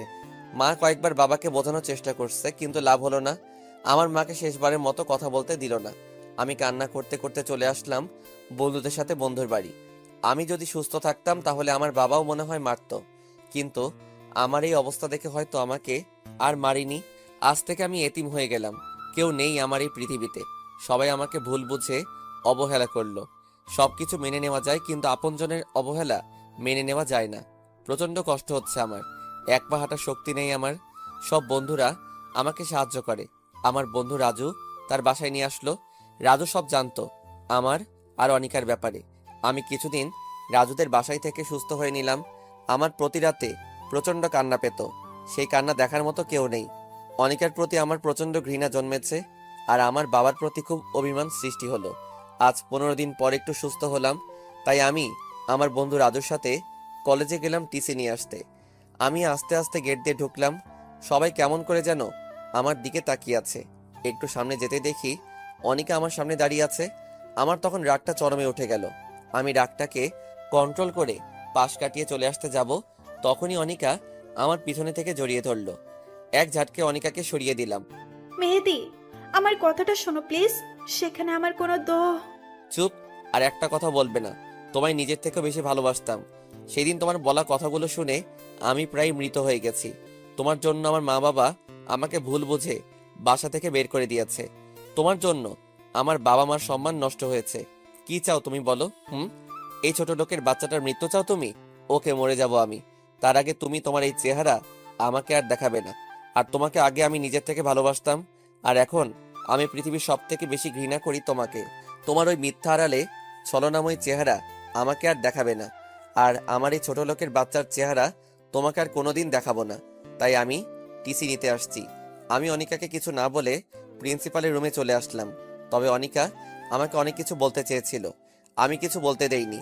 কি হবে ওর ছলনাময়ের কথা শুনে? যদি আবার ওর ওপর মায়া বাড়ে? আমি প্রিন্সিপালের রুম থেকে চলে আসলাম। অনিকা আমাকে কয়েকবার আমাকে ডাকলো, আমি না শুনে চলে আসলাম রাজুর বাসায়। দুপুরে খেয়ে ঘুমিয়ে আছি, তখন হঠাৎ করে কেউ আমার শার্টের কলার ধরে টানতে টানতে বাইরে নিয়ে আসলো। আমার নিজের বাবা আমাকে টানতে টানতে বাইরে নিয়ে এসে জোরে 2টা চড় মারলো। তুই আর কত জ্বালাবি? তুই আবার কালকে আনিকাকে ডিস্টার্ব করেছিস, আবার জড়িয়ে ধরেছিস। তোর লজ্জা করে না? এত কিছু হওয়ার পর তুই আবার আনিকার সাথে কথা বলেছিস। তুই আর এই শহরে থাকবি না, তুই এখনই এই শহর থেকে চলে যাবি। তোর মুখ আমি আর কোনোদিন দেখতে চাই না, তুই আজই চলে যাবি। তাই বলে বাবা চলে গেল, আর আমি জায়গায় দাঁড়িয়ে একভাবে কান্না করতে থাকলাম। আর অনিকার উপর আরো বেশি ঘৃণা হতে লাগলো। অনিকা এটা না করলেও পারতো। আমি রাজুর কাছ থেকে বিদায় নিয়ে রেল লাইন দিয়ে হাঁটছি বর্তমান। আর আপনারা তারপরে কি হয়েছে সবই তো জানেন। আমার চোখ দিয়ে টপ টপ করে পানি পড়ছে, 2 চোখ দিয়ে। আর রিমি আর তার বাবা মা 3জনই কান্না করছে। রিমির বাবা বলল, তোমার সাথে যা হয়েছে তা খুব খারাপ হয়েছে, আর কোনোদিন নিজেকে এতিম বলবে না। এখন থেকে আমরা তোমার মা বাবা। তাই বলে তারা চলে গেল। আর রিমির সাথে সাথে আমাকে জড়িয়ে ধরে অজর ধারে কান্না করতে লাগলো। এই পাগলি, কান্না করছো কেন? তোমার জীবনের এত কিছু ঘটে গেল আর তুমি আমাকে একদিনও বললে না। আমি কি তোমার এতই পর? এবার আমি রিমিকে বাহুডোরে শক্ত করে জড়িয়ে বললাম, তুমি শুনে কষ্ট হবে বলে আমি বলিনি। এখন চলো, ঘুমাতে হবে। ছাড়ো আমাকে, চলো রুমে যাই। না, ছাড়বো না। আমি তোমাকে সারা দিন জড়িয়ে ধরে রাখবো। কাল থেকে ব্যবসা দেখা বন্ধ। তোমাকে আমি সারা সময় জড়িয়ে ধরে রাখবো। আমি পাগলিটার কথা শুনে হাসছি। কত ভালোবাসে পাগলিটা আমাকে। তারপর রিমিকে কোলে তুলে নিয়ে রুমে আসলাম আর শুয়ে পড়লাম। তবে রিমি আমার বুকে মাথা দিয়ে শুয়ে পড়লো। যদি কোনোদিন আনিকা এসে আমার কাছ থেকে তোমাকে নিয়ে যেতে আসে, তুমি তাহলে চলে যাবে? তুই ভাবলে কিভাবে? যার জন্য আমার জীবনের সবকিছু হারিয়েছি তাকে ঘৃণা ছাড়া ভালোবাসা যায় না। আর অনিকার জন্য আমি আমার পাগলিটাকে খুঁজে পেয়েছি। তারপর রিমি আমার বুকে ঘুমিয়ে পড়ল, আর আমি রিমির মাথায় হাত বুলিয়ে দিচ্ছি। তখন মনে পড়লো অনিকা এখানে কি করতে এসেছিল। আর আমার নতুন জায়গা সব জেনে গেল। একমাত্র সেই জানে তার মনে কি আছে। আবার যদি আমার রিমিকে আমার কাছ থেকে ছিনিয়ে নেয়। তখন রাজুর কথা খুব মনে পড়লো। আজ 1 বছর পর রাজুর ফোনে কল দিচ্ছি। রাজু ফোন রিসিভ করলো, আর আমি অঝোর ধারায় কান্না করে দিলাম। আসসালামু আলাইকুম। হ্যালো, কে বলছেন? চুপ করে আছি। কি হলো, কথা বলছেন না কেন? দোস্ত, আমি মেহেদি বলছি। কেমন আছিস তুই? মেহেদি, তুই কোথায় ছিলি দোস্ত এতদিন? তোকে আমরা কত খুঁজেছি। তুই কোথায় এখন? ঠিক আছিস তো? হ্যাঁ দোস্ত, ভালো আছি। আর আমি চাঁদপুর শহরে আছি, আর অনেক ভালো আছি। আর আমাকে খুঁজেছি মানে কি বলেছিস তুই? তুই চলে যাওয়ার পর তোর মা বাবা সবাই সবাই অনিকা সবাই অনেক খুঁজেছে তোকে, কিন্তু কোথাও পায়নি। তুই চলে যাওয়ার পর তোর মা বাবা তোকে না পেয়ে খুব কান্না করতো, আর সব সময় মেহেদি মেহেদি বলতো। তুই কখন আসবি শুধু তাই চিন্তা করতো, আর কবে আসবি এখানে। আমি তোর মা বাবার সাথে বলি। না দোস্ত, তুই কিছু বলবি না। আমি কোথায় আছি আর তোর উপর সেই বিশ্বাস আছে, তুই কারোর সাথে বলবি না। আর আমি মনে হয় আর কোনোদিন ওখানে ফিরে যাব না। কেন আসবি না তোর শহরে? আর তোর মা বাবা তো তাদের ভুল স্বীকার করেছে, আর আনিকা তোকে অনেক তুই চুপ কর। ওই অনিকার নাম আমার সামনে বলবি না। তুই ভালোভাবে জানিস আমি অনিকাকে কতটুকু ঘৃণা করি। আর কোনোদিন অনিকাকে মাফ করতে পারবো না। আর মা বাবা তারা তো জানতো তাদের ছেলে এরকম না। তারপরও ও আমাকে ভুল বুঝে বাড়ি ছাড়া করলো, তারপর শহর ছাড়া করলো। আমি আর কোনোদিন ফিরে যাব না ওখানে। আর আমি এখানে বিয়ে করেছি, আর আমার বউ আমাকে নিজের থেকেও বেশি ভালোবাসে। আর আমিও অনেক ভালোবাসি। আর আমি রিমিকে ছেড়ে কোথাও যাব না। যখন সবাই আমাকে ভুল বুঝে রাস্তার কুকুরের মতো দূর দূর করে তাড়িয়ে দিয়েছে, তখন এই মেয়েটি আমার পাশে এসে দাঁড়িয়েছে। আমি কখনো রিমিকে ছেড়ে যাব না। তুই বিয়ে করেছিস, আমাকে একবারও জানালি না? ভাবি তোকে অনেক ভালোবাসে, তাই না? খুব ভালোবাসে পাগলি বউ আমার। ও সব সময় আমার পাশে থাকে আর পাগলের মতো জড়িয়ে ধরে থাকে। আর রিমির দুষ্টামিগুলো আমি খুব ভালোবাসি। আমি রিমিকে ছেড়ে কোথাও যাব না। অনেক ভালোবাসি আমি রিমিকে। তোর অতীত রিমি বা তার মা বাবা কেউ জানে? সবাই জানে, তবে প্রথমে কাউকে জানাইনি, পরে সব জানাইছি। আর তোর কোনো চিন্তা করা লাগবে না, খুব ভালো আছি আমি। আচ্ছা তাহলে এখন রাখি, পরে কথা বলবো। আচ্ছা, ভালো থাকিস, বাই। এই বলে ফোন কেটে দিয়ে আমি যেই পিছনে ঘুরে বিছানায় আসতে যাব, আর তখনই দেখি রিমি দাঁড়িয়ে আছে আমার পিছনে। আর রিমির 2 চোখ দিয়ে টপ টপ করে পানি পড়ছে। কি ব্যাপার, তুমি এখানে কেন? ঘুমাওনি তুমি? আর কান্না করছো কেন? তুমি জানো না তোমার কান্না আমার একদম সহ্য হয় না। এবার রিমি দৌড়িয়ে এসে আমাকে শক্ত করে জড়িয়ে ধরলো আর জোরে জোরে কান্না করছে। আমিও শক্ত করে জড়িয়ে ধরলাম আমার পাগলিটাকে। তখন রিমি আমার বুকে মুখ লুকিয়ে বলল, তুমি আমায় ছেড়ে কোনোদিন চলে যাবে না তো? তুমি চলে গেলে আমি সত্যি সত্যি মরে যাব। এই পাগলি, আমি কি কোনোদিন বলেছি তোমায় ছেড়ে চলে যাব? আর তোমায় ছাড়া মনে হয় আমি খুব ভালোভাবে বাঁচতে পারবো? তোমায় ছেড়ে কোনোদিন কোথাও যাব না। তুমি আমাকে এভাবে সারা জীবন ভালোবাসবে তো? আমার পাগলি বউটা, তোমায় আমি এমনভাবে সারা জীবন ভালোবেসে যাব, এমনকি 50 বছর পর এমনভাবে আমার বউটাকে ভালোবাসবো। বুঝলেন ম্যাম? বুঝলাম। আবার জড়িয়ে ধরো। চলো ঘুমাতে যাব, আবার কাল সকালে আমার অফিস আছে। না, যাব না, আমি হেঁটে যেতে পারবো না। এবার রিমিকে কোলে তুলে নিলাম, আর রিমি আমার গলা শক্ত করে জড়িয়ে ধরলো, আর আমার গালে একটা চুমু দিল।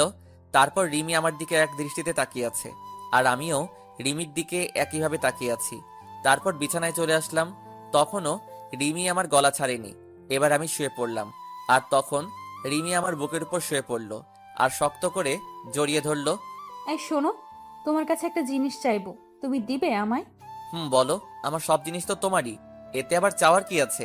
আমার না একটা তোমার মতো রাজকুমার চাই, দিবে আমায়? বলে লজ্জায় আমার বুকে মুখ লুকালো। দিতে পারি, কিন্তু তোমার মতো একটা সুন্দর রাজকুমারী দিতে হবে। না, আমি তোমার মতো রাজকুমার চাই। আচ্ছা ঠিক আছে, কিন্তু রাজকুমার আনতে হলে তো অনেক পরিশ্রম করতে হবে, আর তোমাকেও পরিশ্রম করতে হবে। যা দুষ্টু, আমার বুঝি লজ্জা করে না? আবার আমার বুকে মুখ লুকালো। আমি বুঝি না একটা মেয়ে এত লজ্জা পায়। তারপর লাইট অফ করে দিয়ে এক অজানা সুখে দুই নরনারী ব্যস্ত হয়ে গেল। সকালে ঘুমিয়ে আছি, হঠাৎ করে পানির ছিটকায় ঘুমটা ভেঙে গেল। চোখ খুলে দেখি রিমি এইমাত্র গোসল করে বের হলো, একটা হলুদ শাড়ি পরেছে আর চুলের পানি মুছছে। বাহ, কি সুন্দর লাগছে। আমি একভাবে তাকিয়ে আছি। রিমি আমার কাছে এসে বলল, কি দেখো এভাবে? তোমাকে দেখি। আমার পাগলি বউটা এত সুন্দর, মনে হয় সারাদিন দেখি। অমনি রিমি লজ্জা পেয়ে চলে যেতে লাগলো, আর অমনি রিমির হাত ধরে আমার বুকের উপর ফেললাম। এই কি করছো? ছাড়ো, সারা রাত দুষ্টামি করছো, এখন হবে না। এখন গোসল করে নিচে আসো, আমি নাস্তা দিচ্ছি। তারপর আমি নিচে নাস্তা করে অফিসে চলে আসলাম। অফিসে রিমি সবসময় ফোন দেবে আর বলে কোনো মেয়ের সাথে কথা বলবে না, আর ঠিক মতো খেয়ে নেব, আমি পরে আবার ফোন দিব। এই পাগড়িটাকে নিয়ে আর পারি না। অফিস শেষে বাড়ি আসার সময় রিমির জন্য কিছু ফুল, চকলেট আর আইসক্রিম নিলাম। খুব পছন্দ করে রিমি এগুলো। আমি দরজার সামনে দাঁড়িয়ে কলিং বেল বাজালাম।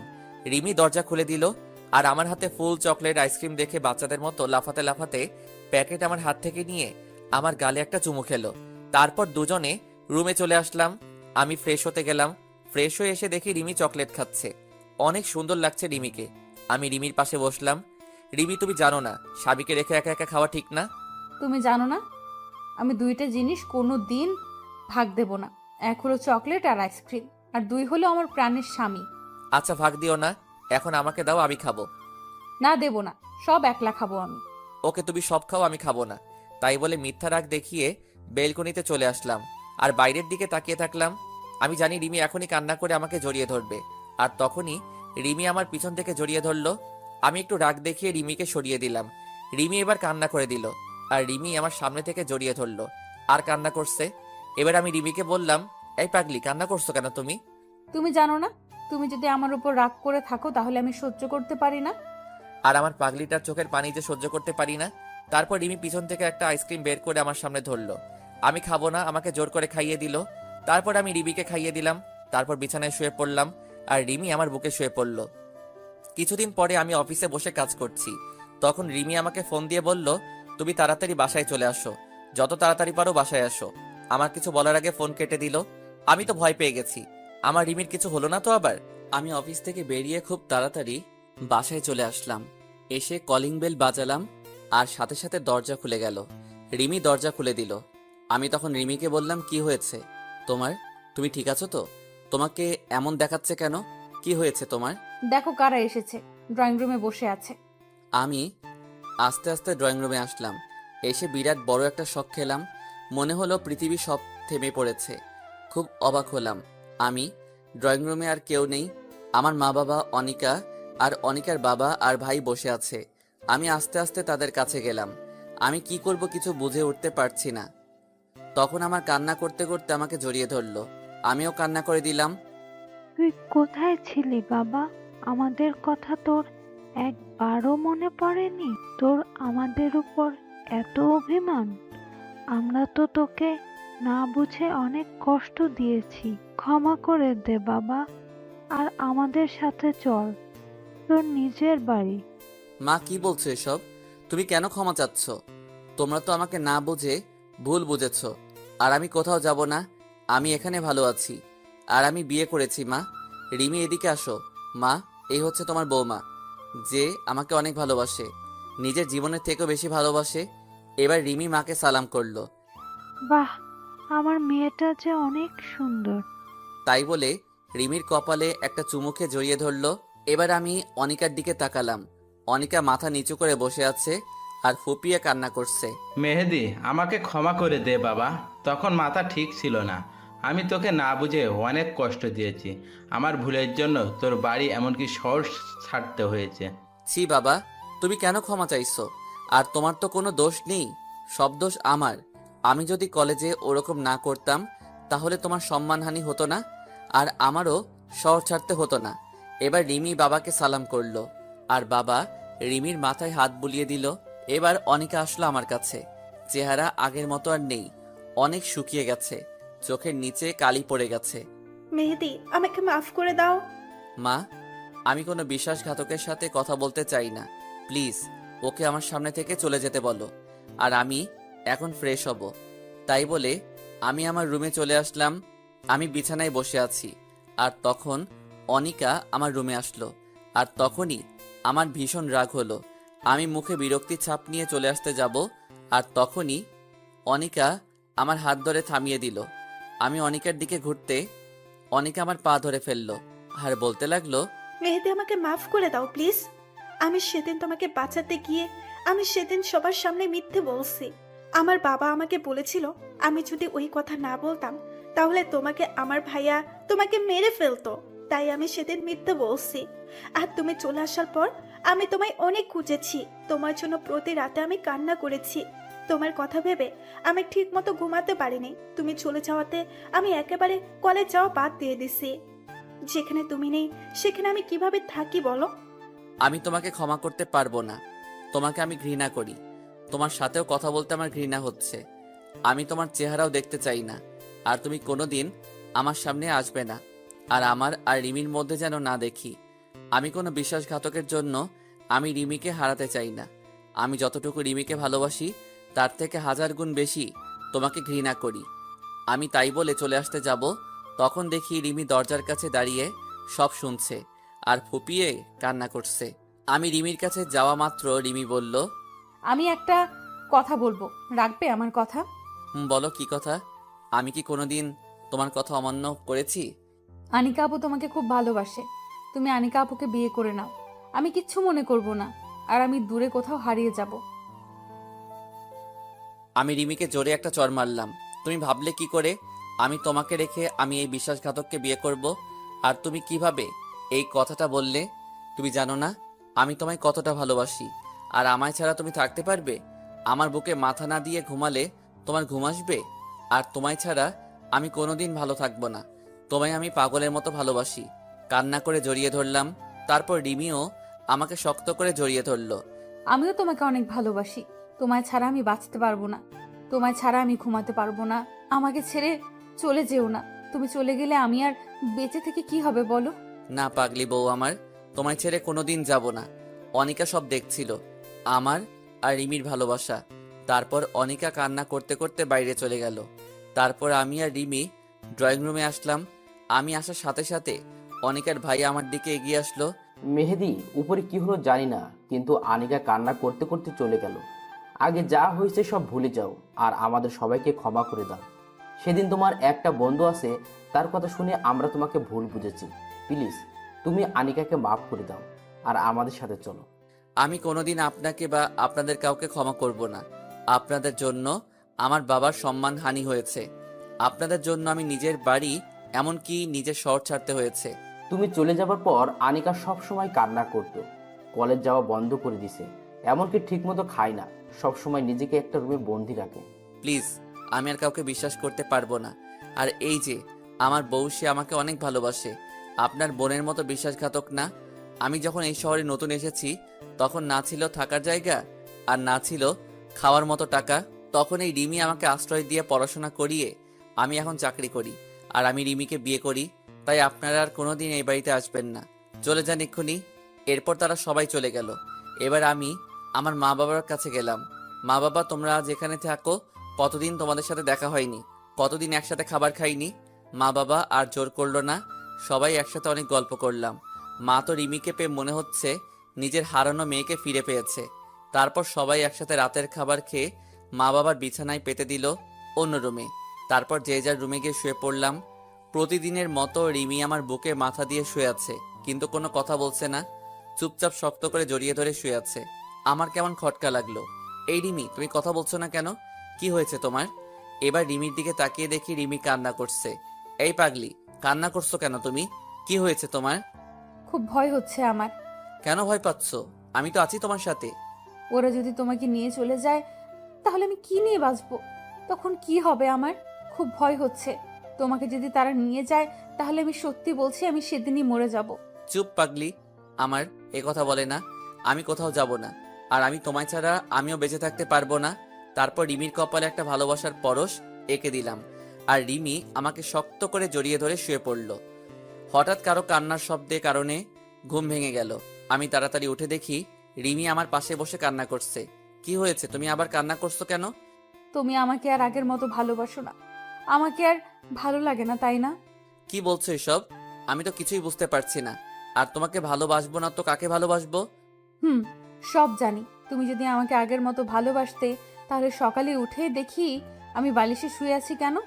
এর আগে তো সব সময় আমাকে তোমার বুকে রাখতে, আর আজকে আমাকে তোমার বুকে না রেখে আমাকে বালিশে ঘুমাতে দিলে। আমি এখন পুরনো হয়ে গেছি, তাই তো ভালো লাগে না, তাই না? ওলে আমার বাবুটা বুঝি রাগ করেছে। আমি খেয়াল করিনি তো, আমি ঘুমিয়েছিলাম তাই টের পাইনি। আসো বাবু, আমার বুকে আসো। তোমাকে আর কোনোদিন বালিশে ঘুমাতে দেব না। তাই বলে আমি আবার আমার পাগলিটাকে বুকে জড়িয়ে নিলাম, আর রিমি আমার বুকে গুটিসুটি মেরে শুয়ে থাকলো। তারপর সকালে উঠে দেখি মা নাস্তা বানাচ্ছে। রিমি দৌড়িয়ে গিয়ে মাকে জড়িয়ে ধরে বলল, মা তুমি নাস্তা তৈরি করছো কেন? আমি আছি তো। দেখো দিনিমা, কোনো দিন থাকতে তার মেয়েকে। তারপর রিমি আর মা একসাথে নাস্তা তৈরি করলো। আমি নাস্তা শেষে অফিসে চলে গেলাম। অফিসে লাঞ্চ টাইমে বসে আছি, তখন হঠাৎ করে একটা আনকমন নাম্বার থেকে ফোন আসলো। আমি ফোন রিসিভ করে সালাম দিলাম, কিন্তু সে সালামের উত্তর না দিয়ে বলল, বাবা তুমি তাড়াতাড়ি বাড়ি আসো, খুব টেনশন হচ্ছে, তাড়াতাড়ি বাড়ি আয়। তাই বলে ফোনটা রেখে দিল। আমি বুঝতে পারলাম মা ফোন দিয়েছে। আমি তাড়াতাড়ি অফিস থেকে বাড়ি চলে আসলাম। এসে যা দেখলাম তা আমি কখনো প্রস্তুত ছিলাম না। আমি রিমি বলে জোরে একটা চিৎকার দিলাম। আমি বাসায় গিয়ে দেখি রিমি অচেতন হয়ে বিছানায় শুয়ে আছে, আর মা রিমির মাথায় হাত বুলিয়ে দিচ্ছে। আমি তাড়াতাড়ি রিমির পাশে গিয়ে রিমির মাথাটা আমার কোলে তুলে নিলাম। মা কি হয়েছে রিমির? ও অচেতন হলো কিভাবে? বাবা রুম থেকে কিছু পড়ার শব্দ শুনে রুমে এসে দেখি রিমি এভাবে পড়ে আছে। তারপর তোকে ফোন দিলাম। আমি তাড়াতাড়ি ডাক্তার সাহেবকে ফোনে আসতে বললাম। মা বাবা নতুন জায়গা হয়তো কাউকে চিনে না, তাই ডাক্তারকে ফোন দিতে পারিনি। কিছুক্ষণ পর ডাক্তার আসলো। ডাক্তার রিমিকে পরীক্ষা করছে, আর আমি রিমির পাশে হাত ধরে বসে আছি। ডাক্তার একটা ইঞ্জেকশন দিয়ে দিল, আর বাইরে এসে বলল, মেহেদি সাহেব, আপনি মিষ্টি খাওয়ান তাড়াতাড়ি, আপনি বাবা হতে যাচ্ছেন। ডাক্তারের কথা শুনে যে কি পরিমাণ খুশি হয়েছি তা বলে বোঝাতে পারবো না। মনে হয় আমার জীবনের সবচেয়ে খুশির খবর এটা। তারপর ডাক্তারকে বিদায় দিয়ে আমি রিমির পাশে গিয়ে বসলাম। কিছুক্ষণ পর রিমির জ্ঞান ফিরল। তখনই মা বাবা রুম থেকে চলে গেল। আমার কি হয়েছিল? আমি তখন মাথাটা প্রচণ্ডভাবে ব্যথা হয়ে উঠল। তারপর আর কিচ্ছু মনে নাই। কি হয়েছে বলো আমায়। আর তোমার চেহারা এরকম গম্ভীর হয়ে আছে কেন? সত্যি বলবে আমায়। ডাক্তার বলল, তুমি আর কোনোদিন মা হতে পারবে না। মিথ্যা কথা বললাম রিমিকে সারপ্রাইজ দেব বলে। এবার কান্না করে দিল আর আমাকে জড়িয়ে ধরলো। না, তুমি মিথ্যা বলছো। আমি বিশ্বাস করি না। বলো তুমি মিথ্যা বলছো। আমি তোমাকে কোনো দিন বাবা ডাক শোনাতে পারবো না, তাই না? আর তখন তুমি আমাকে ছেড়ে চলে যাবে, তাই না? প্লিজ, তুমি আমাকে ছেড়ে চলে যেও না। দরকার হয় তুমি আরেকটা বিয়ে করো, তবু আমি তোমাকে ছাড়া থাকতে পারবো না। তোমায় ছাড়া আমি বাঁচবো না। আমি রিমিকে বুকে জড়িয়ে নিয়ে বললাম, কি সব বলছো তুমি? আমিও তোমাকে ছাড়া থাকতে পারবো না, আর আমি কাউকে বিয়ে করব না। আমার থেকে তোমাকে কেউ কেড়ে নিতে পারবে না, কারণ আমি বাবা হতে চলেছি। রিমি এবার আমার বুক থেকে মাথা উঠিয়ে আমার দিকে করুণ দৃষ্টিতে তাকিয়ে আছে। রিমি এবার জোরে করে কান্না করে দিল, আর আমাকে এবার শক্ত করে জড়িয়ে ধরে বাচ্চাদের মতো কান্না করে দিল। তুমি কেন আমাকে মিথ্যা বলছো? তুমি জানো কতটা কষ্ট পেয়েছিলাম আমি। আমি মা হতে পারবো না বলে কষ্ট পাইনি। আমি কষ্ট পেয়েছি তুমি আমাকে ছেড়ে চলে যাবে, তাই খুব কষ্ট হয়েছিল। তুমি জানো না আমি সব সহ্য করতে পারি, কিন্তু তোমাকে হারিয়ে ফেলার কষ্ট সহ্য করতে পারবো না। তুমি বলো, আমাকে আর কষ্ট দেবে না? এবার আমিও রিমিকে শক্ত করে জড়িয়ে ধরলাম, আর আমিও কান্না করে দিয়েছি। হয়তো রিমির কান্না আমি সহ্য করতে পারি না, তাই। তুমি ভাবলে কিভাবে যে আমি তোমাকে ছেড়ে থাকতে পারবো? তুমি জানো না তোমাকে কতটা ভালোবাসি আমি। আর আজ যদি আমাদের কোনো সন্তানও না হয়, তাহলে আমরা দুজন সারা জীবন একসাথে থাকবো, আমাদের মাঝে কাউকে আসতে দেব না। এই বলে আমি রিমির কপালে একটা চুমু খেলাম, আর রিমিকে পরম ভালোবাসায় আমার বাহুডোরে জড়িয়ে নিলাম। এই ছাড়ো, আমি এই মাত্র অফিস থেকে আসলাম, এবার একটু ফ্রেশ হয়ে আসি। না, ছাড়বো না। তোমার বুকে আমি এভাবে সারা জীবন থাকতে চাই। গায়ে সব ধুলাবালি ময়লা লেগে আছে, আমি যাবো আর আসবো, শার্টটা চেঞ্জ করে চলে আসবো। না, তুমি চুপচাপ বসে থাকো, কোথাও যেতে দেব না তোমাকে। তুমি সব সময় অফিসে থাকো, সারা দিন কাছে পাই না। আজ পেয়েছি, আজ তোমাকে ছাড়বো না। কি মেয়ে রে বাবা, তবে খুব ভালো লাগে রিমির ভালোবাসাগুলো। সে যখন আহ্লাদি সুরে ছোট ছোট করে কথা বলে, মনে হয় সারা জীবন তার সাথে কথা বলি। এই আমাদের বাবু হবে, তখন আমাদের বাবুটা কোথায় থাকবে? আমাদের মাঝখানে না তোমার ওপাশে? তুমি বলো কোথায় থাকবে? তুমি আমার বাম পাশের বুকে শুয়ে থাকবে, আর আমাদের বাবুটা আমার ডান পাশের বুকে শুয়ে থাকবে, ঠিক আছে? না, ঠিক নেই। আমি তোমাকে কারো ভাগ দেব না। এই পুরো বুকটা আমার। আমি কাউকে তোমার বুকে ঘুমাতে দেব না, এমনকি আমাদের সন্তান কেউ না। কি মেয়ে রে বাবা, নিজের সন্তানকে হিংসা করে? কি বলছো? সে তো আমার সন্তান, আমি তাকে বুকে জড়িয়ে ঘুমাবো না? না বলছি তো, আমি তোমাকে কাউকে ভাগ দেব না। আর আমাদের সন্তানকে দোলনায় রেখে দেব, আর না হয় তোমার মা বাবার কাছে রেখে দিব। কি? আমাদের সন্তান মা বাবার কাছে ঘুমাবে কেন? যদি তুমি আমাকে রেখে আমাদের সন্তানকে আদর করো, তাই। তুমি শুধু আমাকে আদর করবে, কথা মনে থাকবে তো? থাকবে। পাগলি একটা, তোমাকে রেখে আমি কাউকে আদর করব না। তারপর আমি রিমিকে সরিয়ে ফ্রেশ হয়ে রাতের খাবার খাচ্ছি, তখন মা বলল, বাবা মেহেদি, তুই এবার আমাদের সাথে চল। তোর নিজের বাড়িতে তুই যাবি। আর রিমের শরীরের অবস্থা খুব একটা ভালো না, তাই বলছি কি, আমাদের সাথে চল, আমি বৌমাকে দেখে রাখবো। তাহলে আম্মু, আমি অফিস থেকে ট্রান্সফার নিয়ে কাল সবাই মিলে যাব। রাতের খাবার খেয়ে আমি আর রিমি রুমে চলে আসলাম। আমি শুয়ে পড়লাম, আর রিমি কিছু কিছু কাজ করে শুতে চলে এলো।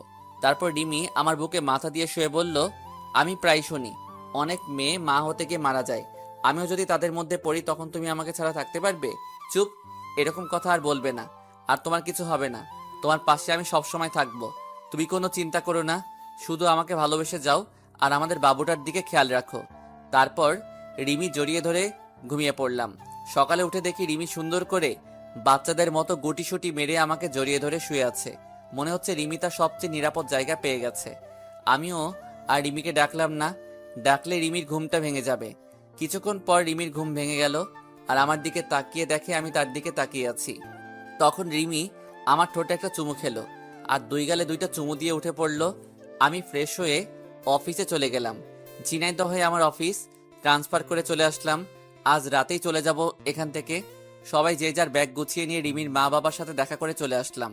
আজ দীর্ঘ 4 বছর পর নিজের শহরে যাচ্ছি। সবাই মিলে বাসে উঠলাম, মা বাবা এক সিটে আর আমি আর রিমি এক সিটে। রিমিকে জানালার পাশে বসালাম। রিমি আমার হাত জড়িয়ে ধরে বসে আছে। মনে হচ্ছে রিমি ভয় পাচ্ছে। নতুন জায়গায় নতুন লোক, কি হবে সেটা ভেবে মনে হয় কিছুটা নার্ভাস ফিল করছে।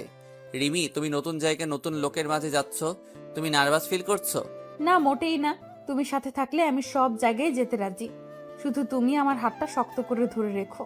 দেখতে দেখতে আমরা ভেতরের দিকে বাসায় পৌঁছালাম। তারপর আমি একটু ঘুমিয়ে নিলাম। হঠাৎ করে নিচে চেঁচামেচির শব্দ শুনে নিচে এসে দেখি কিছু প্রতিবেশী রিমিকে ঘিরে রেখেছে। সবাই তার চেহারার তারিফ করছে, বলছে, আহ কি সুন্দর মেয়ে, একদম রাজকন্যা। আমি মিট মিট করে হাসছি।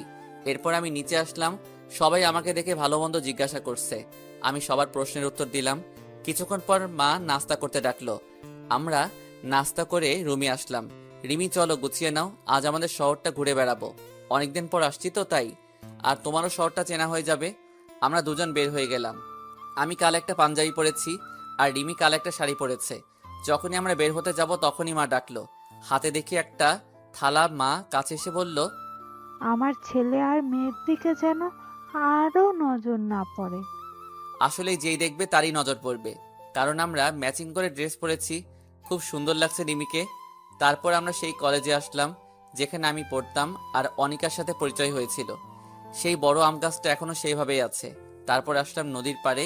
এখানে আমি আর রিমি ঘুরতে আসতাম। আমরা একটা রেস্টুরেন্টে আসলাম। যেই ঢুকতে যাব আর আমার সামনে চেয়ারে অনিকা বসে আছে, যা আমি কোনোদিন আশা করিনি। তাকে আমার দেখলে কেমন ভয় করে, যেন অনিকার কারণে আমি আবার যদি রিমিকে হারিয়ে ফেলি। আমি এখনো অনিকাকে ঘৃণা করি, প্রচণ্ড ঘৃণা করি। অনিকার চেহারা আমার কাছে অসহ্য লাগছে। তারপরে আমি রিমি যে বাইরে চলে আসতে যাব, তখনই অনিকা আমাকে ডাকলো।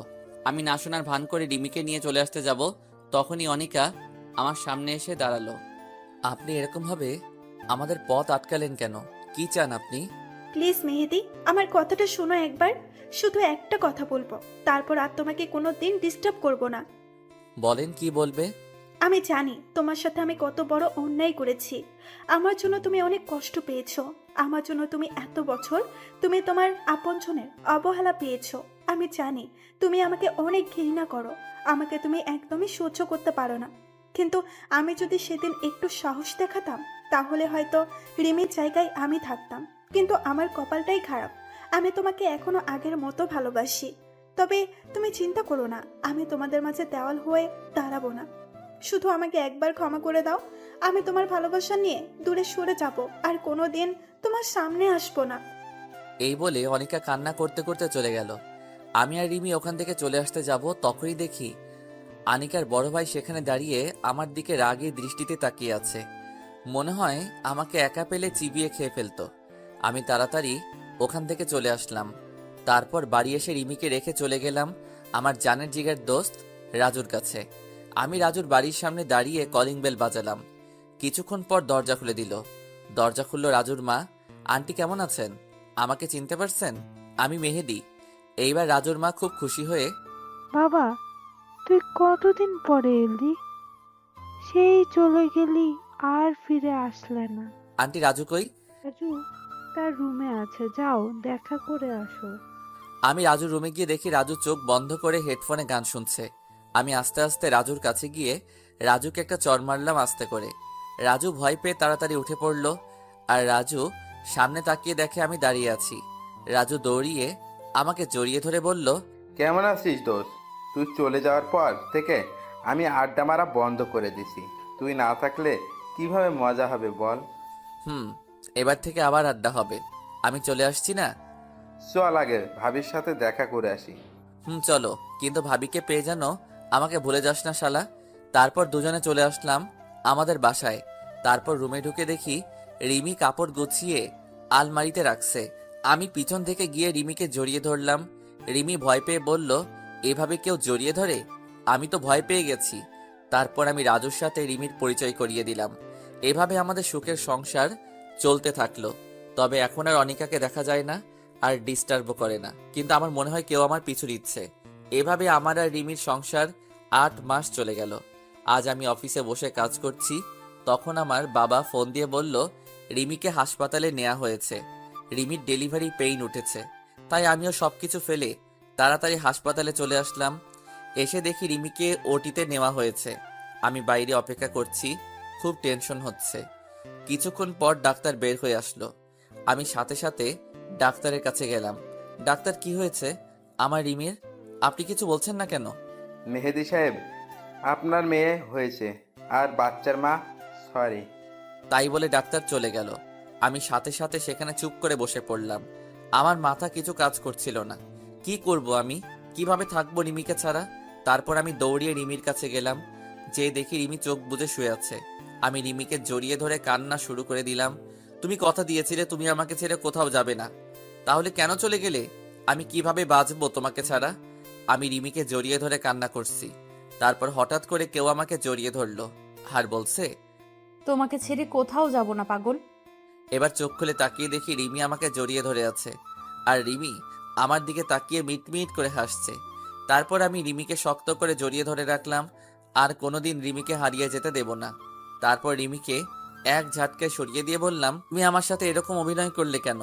তুমি আমাকে কষ্ট দিয়ে খুব মজা পাও, তাই না? তুমিও একদিন আমার সাথে মজা করেছিলে, মনে আছে? আমিও সেদিন অনেক কান্না করেছিলাম, তাই আজকে আমি প্রতিশোধ নিলাম। এরকম মজার কোনোদিন করবে না তুমি। জানো কত কষ্ট পেয়েছি। তারপর আমার রাজকন্যাকে কোলে নিয়ে বললাম, দেখেছো আমি বলেছিলাম না আমাদের তোমার মতো একটা রাজকন্যা হবে? তারপর আমার রাজকন্যাকে একটা চুমু দিয়ে রিমির কপালে একটা চুমু দিলাম। কিছুদিন পর আমি রিমিকে হাসপাতাল থেকে বাসায় নিয়ে আসলাম। তারপর রাতে ঘুমাতে গিয়ে রিমির পাগলামি দেখে আমি না হেসে পারলাম না। রিমি আমাদের মেয়েকে নিয়ে বাইরে যাচ্ছে। তখন আমি বললাম, এই জিনাতকে কোথায় নিয়ে যাচ্ছ? কেন? আব্বু আম্মুর কাছে রেখে আসতে যাচ্ছি। না, তুমি আমার মেয়েকে আমার পাশে রাখো, আমাদের মাঝখানে আমার মেয়ে থাকবে। রিমি এবার রেগে বলল, কি বললে? তোমাকে আমি প্রথমে বলেছিলাম না তোমার আমার মাঝে কেউ থাকবে না, এমনকি আমাদের সন্তানও না। তোমার বুকে মাথা না রাখলে আমার ঘুম আসে না, তুমি জানো না? ওকে, তাহলে তুমি মাঝখানে থাকো আর জিনাতকে তোমার ওই পাশে রাখো। তারপর রিমি আমার পাশে শুয়ে পড়লো আর জিনাত রিমির পাশে শুয়ে পড়লো। তারপর রিমিকে জড়িয়ে ধরে ঘুমিয়ে পড়লাম। সকালে উঠে ঘুম থেকে উঠে ফ্রেশ হয়ে নাস্তা করে রিমির কপালে আর আমার ছোট পরিটার কপালে একটা চুমু দিয়ে অফিসে চলে আসলাম। আজ অফিসে কিছু কর্মচারী নিয়োগ হবে। আমি আমার ডেস্কে বসে আছি। তখন আমাদের ম্যানেজার একটা মেয়ের সাথে পরিচয় করিয়ে দিল আর বলল, আজ থেকে এ তোমার আন্ডারে কাজ করবে। মেয়েটির নাম তনিমা। তনিমার দেখতে বেশ সুন্দরী, তবে আমার রিমির থেকে বেশি না। আমি তনিমার সাথে পরিচয় হয়ে নিয়ে তনিমার কাজ বুঝিয়ে দিয়ে নিজের ডেস্কে এসে বসলাম। আমার ডেস্ক থেকে তনিমার ডেস্ক দেখা যায়। কিছুক্ষণ পর তনিমার দিকে তাকিয়ে দেখি তনিমা আমার দিকে এক দৃষ্টিতে তাকিয়ে আছে। আমি এসব দেখে মনোযোগ না দিয়ে আমার কাজ করতে থাকলাম। এভাবে আমার রিমির আর আমার ছোট পইটার সংসার চলতে থাকলো। আজ আমার মেয়ের বয়স 1 বছর। এই 1 বছরে রিমির আর আমাদের মেয়ে জিনাতের পাগলামি দেখে কিভাবে যে সময় চলে গেল। আর এদিকে অফিসে তরিমা এখন আমার দিকে সব সময় তাকিয়ে থাকে। কারণে অকারণে আমার সাথে আমার ডেস্কে আসে। আজ অফিস থেকে বাড়ি আসতে যাব, তখন তনিমা আমাকে কফি খাওয়ার জন্য বলল। আমিও মানা করতে পারলাম না। সব সময় অফিস বাড়ি করতে করতে আমারও কেমন অধৈর্য হয়ে গেছে, তাই আমিও রাজি হয়ে গেলাম। কফি শপ থেকে তনিমাকে বিদায় দিয়ে আমি বাড়ি চলে আসলাম। Calling bell বাজালাম। কিছুক্ষণ পর আমার মা দরজা খুলে দিল। আমি বেশ অবাক হলাম, কারণ এই পর্যন্ত প্রতিদিন রিমি দরজা খুলে দেয়। মা, তুমি দরজা খুলছো কেন? রিমি কই? রিমি উপরে আছে, মনে হয় শুয়ে আছে, তাই আমি দরজা খুলে দিলাম। আমি উপরে গিয়ে দেখি জিনাত ঘুমিয়ে আছে। বেশ অবাক হলাম, কারণ আমি আসার আগে কোনোদিন রিমি জিনাতকে ঘুমাতে দেয় না। আর রিমিকে কোথাও দেখা যাচ্ছে না। সব জায়গায় খুঁজলাম কিন্তু পেলাম না। এবার আমি ছাদে উঠে দেখি রিমি ছাদের এক কোণায় চুপটি করে দাঁড়িয়ে আছে। আমি রিমিকে ডাক দিলাম। রিমি আমার ডাক শুনে রিমি তাড়াতাড়ি করে তার চোখ মুছে দিল। কি ব্যাপার, তুমি এত রাতে ছাদে কেন? তাই বলে রিমিকে আমার দিকে ফিরালাম। দেখি রিমির চোখ লাল হয়ে আছে, মনে হয় কান্না করেছে। না, আমার কিচ্ছু হয়নি, চলো নিয়ে চলো। এই বলে রিমি আগে আগে নিচে নেমে গেল। মেহেদি বেশ অবাক হলো, কারণ আমি অফিস থেকে বাড়ি আসলে আগে রিমি আমাকে জড়িয়ে ধরে আমার গালে একটা চুমু দেয়। কিন্তু আজ রিমির কি হলো যে সব ভুলে গেছে? রাতে সবাই একসাথে খেয়ে যখন ঘুমাতে যাব, তখন দেখি রিমি ওই পাশে শুয়ে আছে আর জিনাত আমাদের মাঝখানে শুয়ে আছে। আমি রিমির এমন পরিবর্তন দেখে খুব অবাক হলাম। কি হয়েছে রিমি তোমার? তুমি আজ ওপাশে শুয়ে পড়লে কেন? না, কিচ্ছু হয়নি, এমনি ভালো লাগছে না, তাই এদিকে শুয়ে পড়লাম। তাই বলে রিমি অন্যদিকে মুখ করে শুয়ে পড়ল। আমি বেশ অবাক হলাম, কারণ রিমি এই পর্যন্ত যতবারই মন খারাপ হয় ততবারই আমাকে জড়িয়ে ধরে ঘুমাতো। তবে আজ কি হলো রিমির? এভাবে আমার সারা রাত ঘুম আসলো না। সকালে ঘুম থেকে উঠে দেখি রিমি পাশে নেই। রিমি এরকম করছে কেন? আমাকে অবহেলা করছে কেন? আমাকে এড়িয়ে চলছে কেন? কি হয়েছে রিমির? তাই বলে আমি ফ্রেশ হতে চলে গেলাম। তারপর নাস্তা করে অফিসে যাব, তখন রিমি আমার কাছে এসে আমাকে জড়িয়ে ধরে চুমু খায়। কিন্তু আজ কেন আসলো না? আমি কিছুই বুঝতে পারছি না। আমি রিমিকে ডাক দিলাম কিন্তু কোনো সাড়া শব্দ নেই। তাই আমি কিচেনে গেলাম। গিয়ে দেখি রিমি রান্না করছে। কি হলো, তুমি শুনতে পারছো না? তোমায় কখন থেকে ডাকছি, শুনতে পারছো না? দেখছো না কাজ করছি, তাও আবার এত ডাকার কি হলো? আমার বুকের মধ্যে কেমন একটা ব্যথা হয়ে উঠল রিমির এমনভাবে কথা শুনে।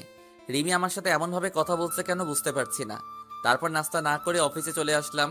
আমার কোনো কাজে মন বসছে না। রিমির মাঝে কেন এমন পরিবর্তন হলো, খুব খারাপ লাগছে আমার। তখন দেখি তনিমা আসলো আমার ডেস্কে। কি ব্যাপার মেহেদি সাহেব, এমন মন খারাপ কেন? মুখটা মলিন করে বসে আছেন। না, কিছু হয়নি, এমনি বসে আছি। কিছু বলবেন? না কিছু না, আপনি মুখ কালো করে বসে আছেন তাই জিজ্ঞেস করলাম। আপনার যেহেতু মন খারাপ, তাই চলেন বিকালে নদীর পাড় থেকে ঘুরে আসি, মনটা ভালো হয়ে যাবে। আসলে অনেকদিন কোথাও ঘুরতে যাওয়া হয় না। ওকে, তাহলে অফিস শেষে নদীর পাড়ে ঘুরতে যাবা নেই? তাই বলে তনিমা চলে গেল আর আমি আমার কাজে মন দিলাম। আমি দুপুরে লাঞ্চের জন্য অপেক্ষা করছি, কিন্তু রিমি এখন আমাকে ফোন কেন করলো না? আগে যতক্ষণ না আমি লাঞ্চ করব ততক্ষণ রিমি ফোন দিয়েই যাবে। কিন্তু আজ কি হলো রিমির এমন পরিবর্তন আমি মেনে নিতে পারছি না। আমি আর দুপুরে লাঞ্চ করলাম না। বিকালে অফিস শেষ করে ডেস্কে বসে আছি, তখন তনিমা আসলো। আর আমি তনিমার সাথে একটা রিকশায় করে নদীর পাড়ে এলাম। আমি আর তনিমা পাশাপাশি হাঁটছি। তখন তনিমা পা পিছলিয়ে পড়ে যাচ্ছিল। আমি কোনোভাবে তাকে ধরে ফেলে আর রিমিও আমার গলা জড়িয়ে ধরে রাখে। তারপর তনিমাকে সরিয়ে আরো কিছুক্ষণ ঘরে যে যার বাড়ি চলে আসলাম। আমি আমার বাড়ির সামনে দাঁড়িয়ে কলিং বেল বাজালাম, কিন্তু এত দেরি তো কোনোদিন হয় না। কিছুক্ষণ পর আম্মু এসে দরজা খুলে দিল। আমি আবার কালকের মতো অবাক হলাম। আমি আম্মুর সাথে কথা বলে উপরে চলে আসলাম। এসে দেখি আমাদের মেয়ে জিনাত নিচে ঘুমিয়ে আছে, আর রিমি বিছানায় এক কোণায় বসে বসে মাথা নিচু করে কান্না করছে। আমি তাড়াতাড়ি করে জিনাতকে বিছানায় শুইয়ে দিলাম। তারপর রিমির কাছে গেলাম। রিমি, তুমি কাঁদছো কেন? আর জিনাত নিচে শুয়ে আছে কেন? জিনাতের তো ঠান্ডা লাগবে। আর কি হয়েছে তোমার? তুমি এভাবে কান্না করছো কেন? আর তোমার মধ্যে এত পরিবর্তন কিভাবে আসলো? তুমি আজ লাঞ্চের সময় আমাকে ফোন করনি কেন? আর দরজা মা খুলে দেয় কেন? কি হয়েছে তোমার, বলবে তো আমায়? পরিবর্তন আমার না, তোর হয়েছে। আমাকে এখন ভালো লাগে না বললেই হতো।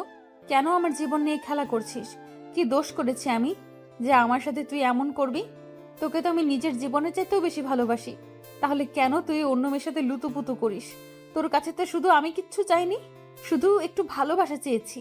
আর তুই কি না নিজের ঘরের বউ রেখে অন্য মেয়ের সাথে লুতুপুতু করিস? তুই এরকম লুচ্চা ছেলে আমি আগে জানলে কোনো দিন তোকে বিয়ে করতাম না। আমি এবার রিমিকে জোরে একটা চড় মারলাম, কারণ রিমি যা বলছে আমি সব সহ্য করতে পারবো না। কিন্তু লুচ্চা বলেছে, তাই আর নিজের রাগটাকে কন্ট্রোল করতে পারিনি, তাই একটা চড় মারছি। দেখো রিমি, একদম আবল তাবল কথা বলবে না। আর তুমি কি বললে আমি অন্য মেয়ের সাথে লুতুপুতু করছি, তাই না? তুমি ভাবলে কিভাবে আমি অন্য মেয়ের সাথে লুচ্চামি করছি? অন্তত তোমার মুখ থেকে আমি কথা আশা করিনি। তোমার কোথাও ভুল হচ্ছে রিমি। আমি তোমাকে ছাড়া কোনো মেয়েকে ভাবতে পারি না। আর তুমি বলছো আমাকে আর ভালো না লাগলে ছেড়ে দাও। আমি একদম আবোল তাবোল কথা বলছি না। আমি যা বলছি সব সত্যি কথা। এখন উচিত কথা বলছি তো, তাই গায়ে লাগছে, তাই না? যদি আমাকে আর ভালো না লাগে তাহলে আমাকে ডিভোর্স দিয়ে সেই মেয়েকে বিয়ে করে নাও। তাহলে তোমাদের মাঝে আর আমি বাধা হয়ে দাঁড়াবো না। আমি আমার মেয়ে নিয়ে চলে যাব তোমাদের জীবন থেকে, তাহলে কেউ বাধা দেবে না। তাই বলে রিমি বিছানায় অন্যদিকে মুখ করে শুয়ে পড়লো। আর আমি রিমির কথা শুনে যেন আমার মাথায় আকাশ ভেঙে পড়লো। আমার মাথা কোনো কাজ করছে না, চোখ দিয়ে অনবরত পানি বের হয়ে যাচ্ছে। তারপর আমি ছাদে চলে আসলাম। আজ আমার কষ্টটা সবচেয়ে বেশি। মনে হচ্ছে পৃথিবীর সব কষ্ট আমার মধ্যে বিরাজ করছে। খুব কষ্ট হচ্ছে রিমির কথা শুনে। রিমি আমাকে সন্দেহ করলো, রিমি আমাকে লুচ্চা ছেলে বলল।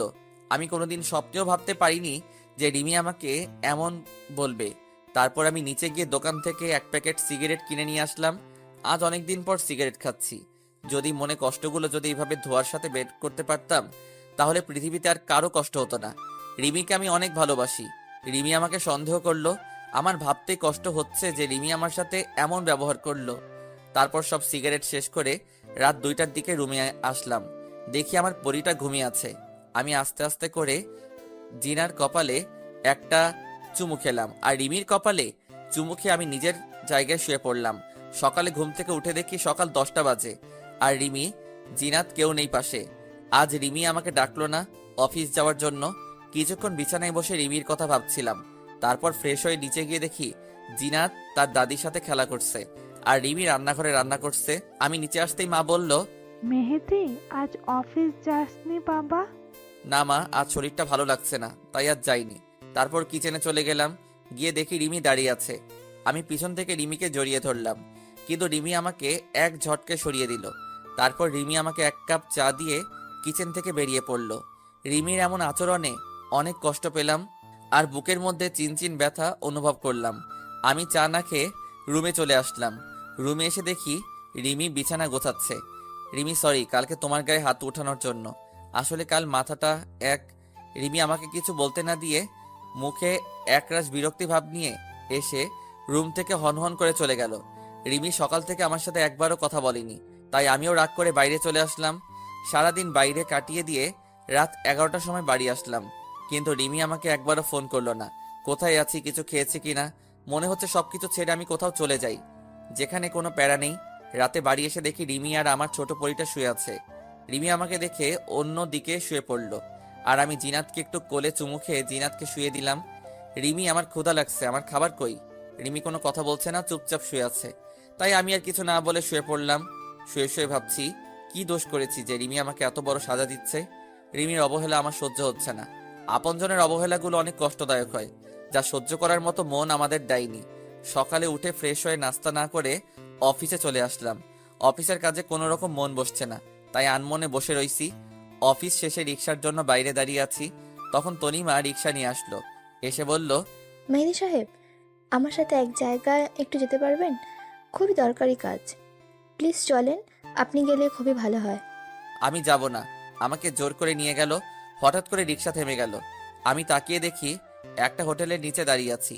তারপর তনিমা আমার হাত ধরে টানতে টানতে নিয়ে গেল আর বলল, আমার এক কাজিনের সাথে দেখা করতে এসেছি, কিন্তু দেখা হয়নি, তাই আমরা আবার বেরিয়ে আসলাম। তারপর তনিমা আমাকে জোর করে ডিনার করালো। আমি আর কিছু বললাম না। তারপর ডিনার করে বাড়ি এসে কলিং বেল বাজালাম আর দেখলাম বাবা দরজা খুললো। বাবা, কেমন আছো তুমি? আর কখন আসলে তুমি? বাবা চাকরির কারণে বাইরে থাকে। বাবা কোনো কথা না বলে আমার গালে সজোরে 2টা চড় মারলো। তুই এইরকম আমি কোনোদিন ভাবতেই পারিনি। তোকে ছেলে হিসেবে পরিচয় দিতে আমার ঘৃণা হচ্ছে। তারপর বাবা চলে গেল। আমি মায়ের কাছে গেলাম, কিন্তু মা কোনো কথা না বলে আমার সামনে থেকে চলে গেল। আমি কিছুই বুঝতে পারছি না। তারপর আমি রুমে গিয়ে দেখি রিমি তার সব জামা কাপড় ব্যাগে গুছাচ্ছে, সাথে জিনাতের কাপড়গুলো। কি হলো রিমি, তুমি ব্যাগ গুছাচ্ছ কেন? কোথায় যাবে তুমি? আর কি হয়েছে, তুমি কান্না করছো কেন? কি হয়েছে শুনতে চাও? তুমি সব কিছু জেনেও নাটক করছো। তুমি আমার সাথে নাটক করেছো, তুমি আমাকে ধোকা দিয়েছো। তোমার মতো একটা ধোকাবাজ ছেলের সাথে আমি আর থাকতে চাই না। আমি আজই চলে যাচ্ছি। তুমি আমাকে একবার বলতে পারতে আমাকে তোমার পছন্দ না। আমি হাসি মুখে চলে যেতাম তোমার জীবন থেকে। শুধু এত নাটক করার কোনো দরকার ছিল না। তুমি তাকে নিয়ে একসাথে রিকশায় উঠেছো, নদীর পাড়ে ঘুরতে গেছো, তাকে জড়িয়ে ধরেছো, তার সাথে হোটেলে গিয়েছো। ছি ছি ছি ছি ছি মেহেদি, অন্তত তোমার দ্বারা আমি এসব কাজ আশা করিনি। কি বলছো সব? আমি কেন অন্য মেয়ের সাথে হোটেলে যাব, নদীর পাড়ে যাব, আর কাকে জড়িয়ে ধরেছি? আমি তো কিছুই বুঝতে পারছি না। আমি জানি তুমি এরকম কথা বলবে। তুমি এখনো আমার সাথে নাটক করছো। তাহলে এগুলো কি বলো? এগুলো সব কি নাটক? তাই বলে রিমি আমার সামনে কিছু ছবি ছুড়ে দিল। আমি ছবিগুলো দেখে নিজের চোখকে বিশ্বাস করতে পারছি না। আমার চোখ কপালে উঠে গেছে। আমার মাথা কাজ করা বন্ধ করে দিয়েছে। রিমি যেই ছবিগুলো আমার সামনে রাখলো সেগুলো সব আমার আর তনিমার পিক ছিল। আমি আর তনিমা একসাথে রিকশায় বসে আসি। তারপর আমি তনিমাকে জড়িয়ে ধরে আসি। আমি আর তনিমা একটা হোটেলে একটা রুমে উলঙ্গ অবস্থায় দাঁড়িয়ে আসি। আমার মাথা কেমন চক্কর দিয়ে উঠলো। আমি তনিমার সাথে ঘুরে বেরিয়েছি। সেগুলো কেউ ছবি তুলে রিমির কাছে দিছে, আর রিমি সেগুলো দেখে ভুল বুঝলো। আর হোটেলের পিকটা এটা এডিট করা। কারণ আপনারা তো জানেন রিমি, তুমি এগুলো দেখে তুমি আমাকে সন্দেহ করছো। তনিমা আমার অফিসের কলিগ, তার সাথে একটু ঘুরতে গিয়েছিলাম। আর এই ছবিটা সম্পূর্ণভাবে এডিট করা, কারণ আমি আর তনিমা তার এক কাজিনের সাথে দেখা করতে গেছিলাম। আর কেউ চুপি চুপি ছবি তুলে এডিট করেছে। তুমি বিশ্বাস করো রিমি, তনিমা আমার কলিগ আর ফ্রেন্ড, তার বিষয় আর কিছুই না। কেউ প্ল্যান করে আমাদের সংসারটা নষ্ট করতে চেয়েছে। এত কিছু হওয়ার পরও তুমি আমাকে বিশ্বাস করতে বলছো? রিকশায় চড়া, জড়িয়ে ধরা, তাহলে সব এডিট করা বলো? রিমি, তুমি বিশ্বাস করো, আমার আর তনিমার মধ্যে সেরকম কিছুই নাই। তুমি বোঝার চেষ্টা করো রিমি, আমি শুধু তোমাকেই ভালোবাসি। তোমার জায়গায় আমি অন্য কাউকে জায়গা দেব তুমি ভাবলে কিভাবে? আমি অত কিছু শুনতে চাই না। আমি তোমার কাছে আর থাকবো না। তুমি একটা বিশ্বাসঘাতক। তোমাকে বিয়ে করে, তোমাকে বিশ্বাস করে ভুল করেছি আমি। তোমাকে আমি কি দেইনি? তোমাকে নিজের জীবনের চাইতেও আমি বেশি ভালোবাসতাম। আমি তো তোমার কাছ থেকে বেশি কিছু চাইনি, শুধু একটু ভালোবাসা চেয়েছি। আর ঘুমানোর জন্য তোমার বিশ্বস্ত বুকটাই চেয়েছিলাম। কেন তুমি এরকম করলে? আমি মনে হয় তোমাকে তোমার মতো ভালোবাসতে পারিনি। ওই মেয়েটা মনে তোমাকে খুব ভালোবাসে, তাই না? তবে তুমি চিন্তা করো না, তোমার আর তনিমার মধ্যে আমি বাধা হব না। পারলে আমাকে ক্ষমা করে দাও। তোমাকে নিজের করে রাখতে পারলাম না। বলে রিমি ব্যাগ আর জিনাতকে নিয়ে চলে গেল। আমি রিমিকে কয়েকবার ডাকলাম, কিন্তু রিমি শুনল না, সোজা রুম থেকে চলে গেল। রিমির কথা শুনে চোখ দিয়ে টপ টপ করে পানি পড়ছে। তুমি আমার কথা বিশ্বাস করলে না রিমি, তোমার দেখাটাই তুমি সত্য মনে করে নিলে। এর পিছনে আসল ঘটনাটা তুমি না জেনেই আমাকে ছেড়ে চলে গেলে। তুমি আমাকে বিশ্বাস করতে পারোনি। তোমার মেহেদি শুধু তোমাকেই ভালোবাসে আর কাউকে না। হঠাৎ দেখি রিমি আবার রুমে আসলো। আমি রিমিকে দেখে মনে একটু শান্তি পেলাম। হয়তো রিমি তার ভুল বুঝতে পেরেছে। আমি চোখ মুছে রিমির দিকে তাকালাম। রিমি দৌড়িয়ে এসে আমাকে শক্ত করে জড়িয়ে ধরলো। আমিও রিমিকে জড়িয়ে ধরলাম। আমি জানতাম তুমি ফিরে আসবে, কারণ তোমাকে ছাড়া আমি থাকতে পারবো না, আর তুমিও পারবো না আমাকে ছেড়ে। হঠাৎ রিমি আমাকে এক ঝটকায় দূরে সরিয়ে দিল, আর কাছে সে আমার কপালে একটা চুমু দিয়ে আবার চলে গেল। আমি এক জায়গায় নীরব হয়ে দাঁড়িয়ে আছি। আমার হাঁটার কোনো শক্তি নেই। আমি বিছানার উপর বসে পড়লাম, আর কান্না যেন থামছে না, অনবরত চোখ দিয়ে পানি বের হয়ে যাচ্ছে। তারপর রুমে মা আসলো। তোর জন্য আমার মেয়েটা আজ বাড়ি থেকে চলে গেল। তোকে নিজের ছেলে ভাবতেও লজ্জা হচ্ছে। তুই কেমন করে পারলি এমন একটা কাজ করতে? রিমি তোকে কত ভালোবাসে, আর তুই বাইরের একটা মেয়ের সাথে। ছি ছি। মায়ের পা জড়িয়ে ধরে, মা তুমি বিশ্বাস করো, ওই মেয়ের সাথে আমার কোনো সম্পর্ক নেই। তোমরা আমাকে ভুল বুঝছো। আমি শুধু রিমিকেই ভালোবাসি। রিমিকে ছাড়া আমি থাকতে পারবো না মা। আমার জন্য রিমি আমাকে ভুল বুঝলো। আমাকে ক্ষমা করে দাও মা। তোকে বিশ্বাস করতেও আমার ভয় হচ্ছে। তুই যেদিন আমার মেয়েটাকে ফেরত নিয়ে আসবি, সেদিন আমি তোকে ক্ষমা করব, তার আগে না। তাই বলে মা রুম থেকে চলে গেল, আর আমি বসে বসে অযথরায় কান্না করছি। মা তুমিও আমাকে ভুল বুঝলে। আমি এই আপনজনের অবহেলা আর সইতে পারছি না। তারপর না খেয়েই ছাদে চলে আসলাম। আজ জ্যোৎস্নার রাত কত সুন্দরভাবে আলো ছড়িয়ে দিচ্ছে। শুধু আমার মনের ভিতর অন্ধকার হয়ে আছে, আর সেখানে ঘুরে বেড়াচ্ছে কারো ভুল বুঝে ছেড়ে যাওয়ার কষ্ট, আর কারো অবহেলা। সারা রাত চাঁদের দিকে তাকিয়ে রাতটুকু পার করে দিলাম, আর অনবরত চোখ দিয়ে পানি পড়ছে। খুব কষ্ট হচ্ছে। আমার মনে হচ্ছে এই জীবনটা যদি এখনই থেমে যেত, তাহলে আমাকে আর কষ্ট পেতে হতো না। এভাবে রিমির কথা ভাবতে সকাল হয়ে গেছে। এখনো ছাদে বসে আছি। আজ আর অফিস যাব না। কি হবে অফিসে গিয়ে? যার সুখের জন্য চাকরি করতাম, সেই যদি আজ না থাকে, তাহলে কি হবে অফিস গিয়ে? সারাদিন রুমে বসে কাটিয়ে দিলাম। কাল সকাল থেকে কিছু খাওয়া হয়নি, তাই বিকেলের সময় একটু নিচে গিয়ে দেখি মা বসে আছে। মা কিছু খেতে দাও, খুব ক্ষুধা হয়েছে। রান্না হয়নি আগে। তুই আমার মেয়েটাকে নিয়ে আসবি, তারপর তুই এই বাড়ির খাবার পাবি, তার আগে না। আমি আমার রুমে চলে আসলাম। খুব কষ্ট হচ্ছে মার কথা শুনে। অনেক শূন্য শূন্য লাগছে রিমিকে ছাড়া। রিমিকে ছাড়া আমার জীবন শূন্য। রিমিকে আমার কাছে ফিরে নিয়ে আসতেই হবে। আমি তখনই শার্ট প্যান্ট চেঞ্জ করে বাইরে বেরিয়ে আসল উদ্দেশ্যে রিমিদের বাড়িতে আগে কিছু খেয়ে নিতে হবে। তাই একটা রেস্টুরেন্টে গিয়ে কিছু খাবার খেয়ে চলে আসলাম বাস স্ট্যান্ডে। একটা টিকিট কাটলাম ঝিনাইদহ টু চাঁদপুর। কিছুক্ষণ পর বাস চলে আসলো। আমি বাসে উঠে বসে পড়লাম। বাস চলতে থাকলো, আর আমি রিমির কথা ভাবতে ভাবতে কখন যে ঘুমিয়ে পড়েছি নিজেই জানি না। হঠাৎ বাসের হেলপারের কথায় ঘুম ভেঙে গেল। চাঁদপুরে চলে এসেছি, আমার সেই পরিচিত শহর যেখানে রিমির ভালোবাসা পেয়েছিলাম। আমি হাঁটতে হাঁটতে রিমিদের বাসার সামনে চলে এসেছি। রিমিদের বাসায় কলিং বেল বাজলাম। কিছুক্ষণ পর রিমি মা দরজা খুলে দিল। বাবা মেহেদি, তুমি এখন এই সকালবেলা? তারপর আমি সালাম দিয়ে ভালো মন্দ জিজ্ঞাসা করলাম। রিমির মার সাথে কিছু কথা বলে আমি রিমির রুমে গিয়ে দেখি রিমি হাঁটু ভাঁজ করে মাথা নিচু করে বসে আছে। আমি রিমিকে ডাক দিলাম। রিমি মাথা তুললো। আমি রিমিকে দেখে রীতিমতো ভয় পেয়ে গেছি। রিমির চোখ লাল হয়ে আছে, আর চোখ দুটা ফুলে আছে, আর আমার ছোট রাজকন্যা বিছানায় ঘুমিয়ে আছে। তুমি এখানে কি করতে এসেছো? তোমার মতো একটা বিশ্বাসঘাতকের সাথে আমার কোনো সম্পর্ক নেই। কেন এসেছো তুমি এখানে? তোমাকে নিয়ে যেতে এসেছি রিমি। তুমি প্লিজ চলো আমার সাথে।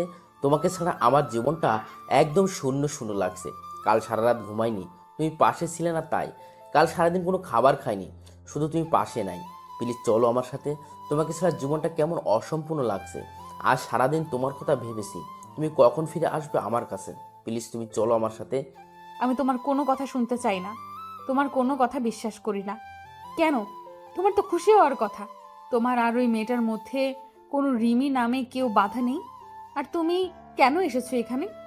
তুমি এখনই চলে যাবে এ বাড়ি থেকে। আমি রিমির হাত ধরে বললাম, প্লিজ রিমি, তুমি একবার চলো আমার সাথে। আমাকে তুমি একবার বিশ্বাস করো। তোমাকে ছাড়া আমি থাকতে পারবো না। তোকে কতবার বলবো তোর মতো একটা বিশ্বাসঘাতকের সাথে আমার কোনো সম্পর্ক নেই। তুই স্বামী নামে কলঙ্ক। তোর স্বামী হওয়ার কোনো যোগ্যতা নেই। তুই আর কোনোদিন আমার সামনে আসবি না। আর যদি কোনোদিন তোর ওই নোংরা চেহারা আমাকে দেখাবি না। যদি আবার আমার সামনে আসিস, তাহলে আমার আর আমার মেয়ের মরা মুখ দেখবি। আমার বিশ্বাস হচ্ছে না রিমি আমাকে চড় মারলো। আমার চোখ দিয়ে অযোধ্যায় পানি বের হচ্ছে। আমি এককভাবে এক জায়গায় দাঁড়িয়ে আছি, কোনো কথা বের হচ্ছে না। খুব কষ্ট হচ্ছে রিমি তার সামনে আসতে মানা করেছে বলে। ঠিক আছে, আর কোনোদিন তোমার সামনে আসবো না, আমার এই নোংরা চেহারা তোমাকে দেখাবো না। তবে হ্যাঁ, তুমি যা দেখেছো শুনেছো সবটাই ভুল ছিল, সবটাই মিথ্যা ছিল। তোমাকে আমি এখনও ভালোবাসি, আর এর পরেও একইভাবে ভালোবাসবো। তুমি যখন তোমার ভুল বুঝবে তখন আমার কাছে ফিরে আসতে পারো। যদি বেঁচে থাকি তাহলে অবশ্যই তোমাকে কাছে টেনে নেব, অপমান করে ফিরিয়ে দেব না। তাই বলে আমি আমার ছোট পরিটার দিকে এগিয়ে গেলাম একটু কপালে চুমু দেব বলে। তখন রিমি বলল, তোর এই নোংরা শরীরে আমার মেয়েকে টাচ করবি না। যদি করিস তাহলে আমি আমার মেয়েকে নিজের হাতে খুন করব। আমি রিমির কথা শুনে সাথে সাথে দাঁড়িয়ে পড়লাম আর আমার মেয়েটাকে দেখে রুম থেকে বেরিয়ে পড়লাম। রিমির কথা শুনে প্রচণ্ড কষ্ট হচ্ছে, মনে হচ্ছে কোনো বড় পাথর আমার বুকের ওপরে রেখে দিয়েছে। রিমিদের বাড়ি থেকে বেরিয়ে আনমনে রাস্তা দিয়ে হাঁটছে আর চোখ দিয়ে টপ টপ করে পানি পড়ছে। আমি আবার বাস স্টেশনে চলে আসলাম আর একটা টিকিট কেটে ঝিনাইদহের উদ্দেশ্যে চলে আসলাম। বাড়ি যেতে খুব কষ্ট হচ্ছে, কারণ রিমির সব স্মৃতি রয়েছে এ বাড়িতে।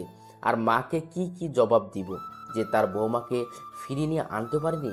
বাড়ি এসে কলিং বেল বাজলাম। কিছুক্ষণ পর মা এসে দরজা খুলে দিল। মা আমার পিছন থেকে তাকিয়ে দেখলো রিমি নেই।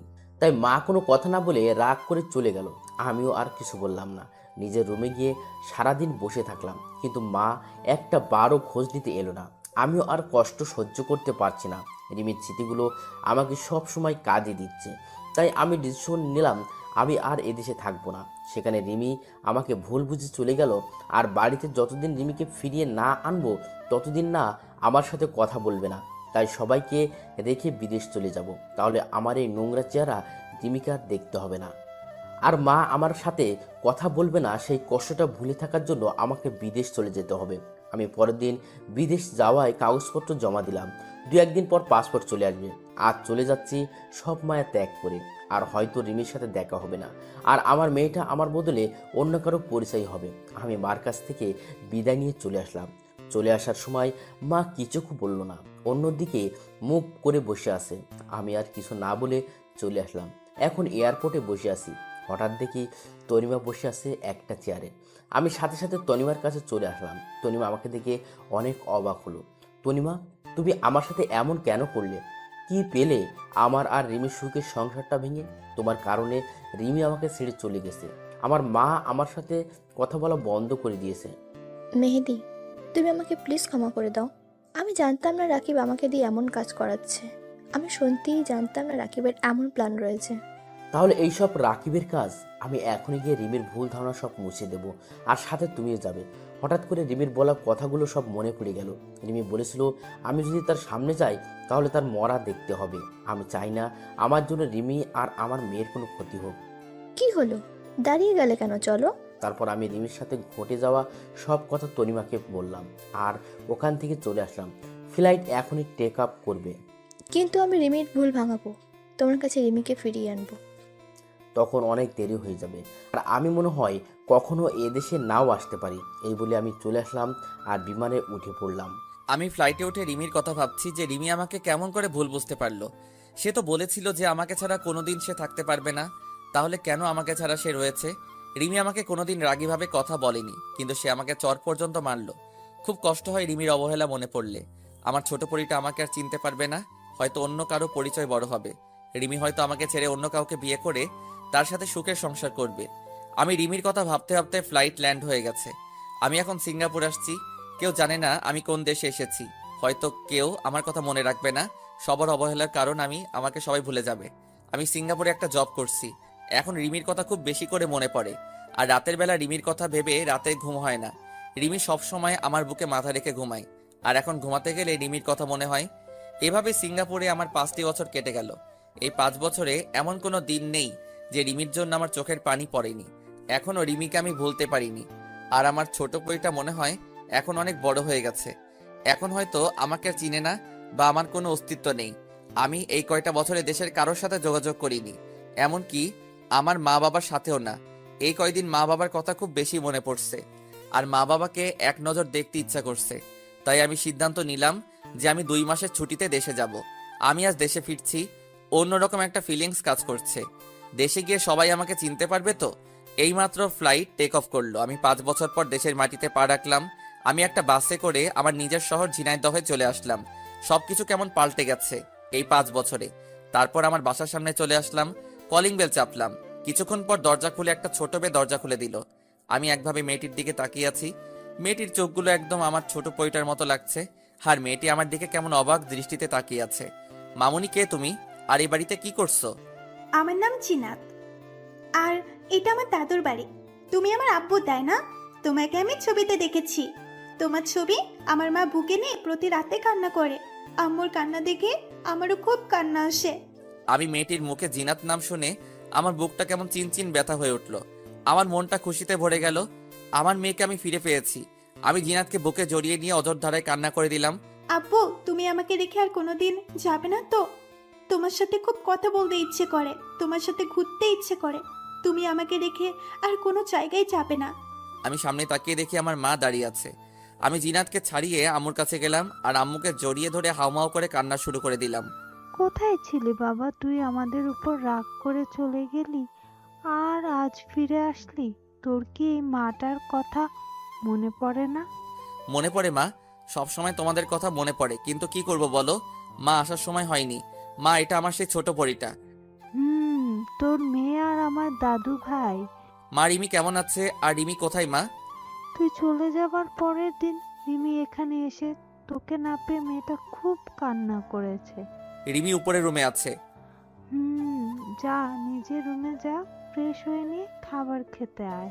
আমি জিনাতের কপালে একটা চুমু খেয়ে আমি সেই পুরনো রুমে চলে আসলাম, যেখানে আমার আর রিমির সুখের দিনগুলো কাটিয়েছিলাম। আমি আস্তে আস্তে রুমে ঢুকে দেখি রিমি আলমারিতে কাপড় গুছিয়ে রাখছে। আমার রুমে আসার হালকা শব্দ শুনে পিছনে ঘুরলো। রিমি আমাকে দেখে কেন এক দৃষ্টিতে তাকিয়ে আছে। আমি রিমির দিকে তাকিয়ে রীতিমতো ভয় পেয়ে গেলাম। রিমি আগের থেকে অনেক শুকিয়ে গেছে আর চোখ দুটো ভিতরে ঢুকে গেছে। খুব কষ্ট হলো রিমিকে দেখে। এবার রিমির চোখ টলমল হতে শুরু করলো। রিমির চোখ দিয়ে অঝোর ধারায় পানি পড়তে লাগলো। আমি রিমিকে দেখে আবার রুম থেকে বাইরে চলে আসতে যাব, তখন রিমি দৌড়িয়ে এসে আমার পা দুটো জড়িয়ে ধরে কান্না করতে লাগলো। মেহেদি, তুমি আমাকে মাফ করে দাও। আমি তোমাকে ভুল বুঝে তোমাকে অনেক কষ্ট দিয়েছি। তোমাকে ছাড়া আমি প্রতিটা রাত নির্ঘুম কেটেছে। তোমার বুকে মাথা না দিলে আমার ঘুম হতো না, তাই প্রতিটা রাতে আমার চোখের পানি দিয়ে বালিশ ভেজাতাম। আমি রিমিকে তুলে বললাম, তুমি তো বলেছিলে কোনোদিন যেন তোমার সামনে না আসি। আমি তো একটা বিশ্বাসঘাতক, আমার চেহারাটা নোংরা, আর তুমি আমার মতো একটা নোংরা ছেলের পা ধরেছো। আমি তো নোংরা, আমার পা ধরলে তোমার শরীরও নোংরা হয়ে যাবে, তাই আমাকে ছেড়ে দাও। রিমি এবার কোনো কথা বলছে না, চুপ করে মাথা নিচু করে দাঁড়িয়ে আছে, আর চোখ দিয়ে টপ টপ করে পানি পড়তে থাকলো। আমি ব্যাগটা রেখে ফ্রেশ হতে চলে গেলাম। আমি ফ্রেশ হয়ে এসে দেখি রিমি সেই একই জায়গায় মাথা নিচু করে দাঁড়িয়ে আছে। আমি কোনো কথা না বলে নিচে চলে আসলাম খাবার খেতে। আমি, মা আর জিনাত খেতে বসলাম। জিনাতকে আমার পাশে বসিয়ে দিলাম। আমি খাচ্ছি আর জিনাতকে খাইয়ে দিচ্ছি। রিমি আসলো আর আমি খাবার টেবিল থেকে উঠে পড়লাম। তারপর আমি রুমে এসে শুয়ে আছি। তখন জিনাত আসলো। জিনাত আমার পাশে শুয়ে পড়লো আমাকে জড়িয়ে ধরে। কিছুক্ষণ পর রিমি এসে আমার পাশে শুতে গেল, আর তখনই আমি সরে গিয়ে জিনাতকে মাঝখানে রাখলাম। রিমি আমার দিকে কেমন মলিন দৃষ্টিতে তাকিয়ে রইল। মনে হচ্ছে এখনই চোখ দিয়ে টপ টপ করে পানি পড়বে। তারপর আমরা ঘুমিয়ে পড়লাম। সকালে উঠে দেখি রিমি বিছানায় নেই। আমি ফ্রেশ হয়ে নাস্তা করে বাইরে ঘুরতে বের হলাম, উদ্দেশ্য রাজুর বাড়ি। আমি রাজুর বাসায় গিয়ে রাজুর সাথে দেখা করলাম। রাজু আবার বিয়ে করেছে। আমরা সারাদিন আড্ডা দিয়ে বাড়ি চলে আসলাম। আমি বাড়ি আসার সাথে সাথে আমার ছোট পরিটা আমাকে জড়িয়ে ধরলো। আমি রিমির সাথে একটা কথাও বলিনি। অবশ্য কয়েকবার রিমি আমার সাথে কথা বলার চেষ্টা করেছে, আমি এড়িয়ে গেছি। রাতে ঘুমানোর আগে একটু ছাদে আসলাম। কিছুক্ষণ পর রিমি আসলো আর আমাকে পিছন থেকে জড়িয়ে ধরলো। আমি ছাড়িয়ে নেওয়ার সাথেই আবার সামনে থেকে জড়িয়ে ধরলো। প্লিজ, তুমি আমাকে মাফ করে দাও। তোমাকে ছাড়া আমার খুব কষ্ট হয়। কাল তুমি যখন আমার পাশে না ঘুমিয়ে অন্য পাশে ঘুমালে, তখন মনে হলো আমার জীবনটা কেউ ছিনিয়ে নিয়েছে। প্লিজ আমাকে ক্ষমা করে দাও। রিমি আমাকে শক্ত করে জড়িয়ে ধরে কান্না করে বলল। আমিও আর নিজেকে শক্ত করে রাখতে পারলাম না। আমিও রিমিকে জড়িয়ে ধরলাম। রিমি এবার হাওয়াও করে কান্না শুরু করে দিল। আমিও তো তোমাকে অনেক ভালোবাসি। তোমাকে বোঝানোর জন্য তোমার সাথে এমন নাটক করলাম। তোমাকে কষ্ট দিয়ে আমিও খুব কষ্ট পেয়েছি। তোমার চোখের পানি যে আমার সহ্য হয় না। আপনজন যখন অবহেলা করে তখন কি পরিমাণ কষ্ট হয়, তাই তোমাকে বোঝানোর জন্য তোমার সাথে এমন করলাম। তারপর রিমির কপালে একটা চুমু দিয়ে নিচে আসতে যাব, তখন রিমি বলল আমাকে কোলে করে নিয়ে যেতে হবে। আমি কিছু না বলে রিমিকে কোলে তুলে নিলাম, আর রিমি আমার গলা জড়িয়ে ধরে রাখলো। তারপর রুমে এসে বিছানায় শুয়ে পড়লাম। তখন জিনাত এসে বলল, আব্বু, তুমি আমাকে রেখে শুয়ে পড়লে? তোমার সাথে আর কথা নেই। মামনি, তোমাকে রেখে আমি কখনো ঘুমাতে পারি? আসো মামনি। তাই বলে জিনাত আমাকে জড়িয়ে ধরে শুয়ে পড়ল। এবার আমি রিমির দিকে তাকিয়ে দেখি রিমি রেগে চোখ লাল হয়ে আছে। রিমি এবার রেগে জিনাতকে ছাড়িয়ে রিমি আমাকে জড়িয়ে ধরল।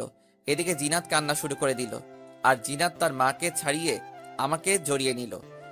এখন মামের মাঝখানে আমি পড়ে গেছি। আগে একটা বাচ্চা সামলাতে হয়রানি হতো, আর এখন দুইটা বাচ্চা সামলাতে আমার যে কি হবে আমি নিজেই জানি না। তারপর জিনাত আমার বুকের ডান পাশে আর রিমি আমার বুকের বাম পাশে মাথা দিয়ে শুয়ে পড়ল। আমাদের আবার সুখের সংসার ফিরে এসেছে। এখন মামের পাগলামি দেখতে দেখতে আমার দিন কেটে যায়।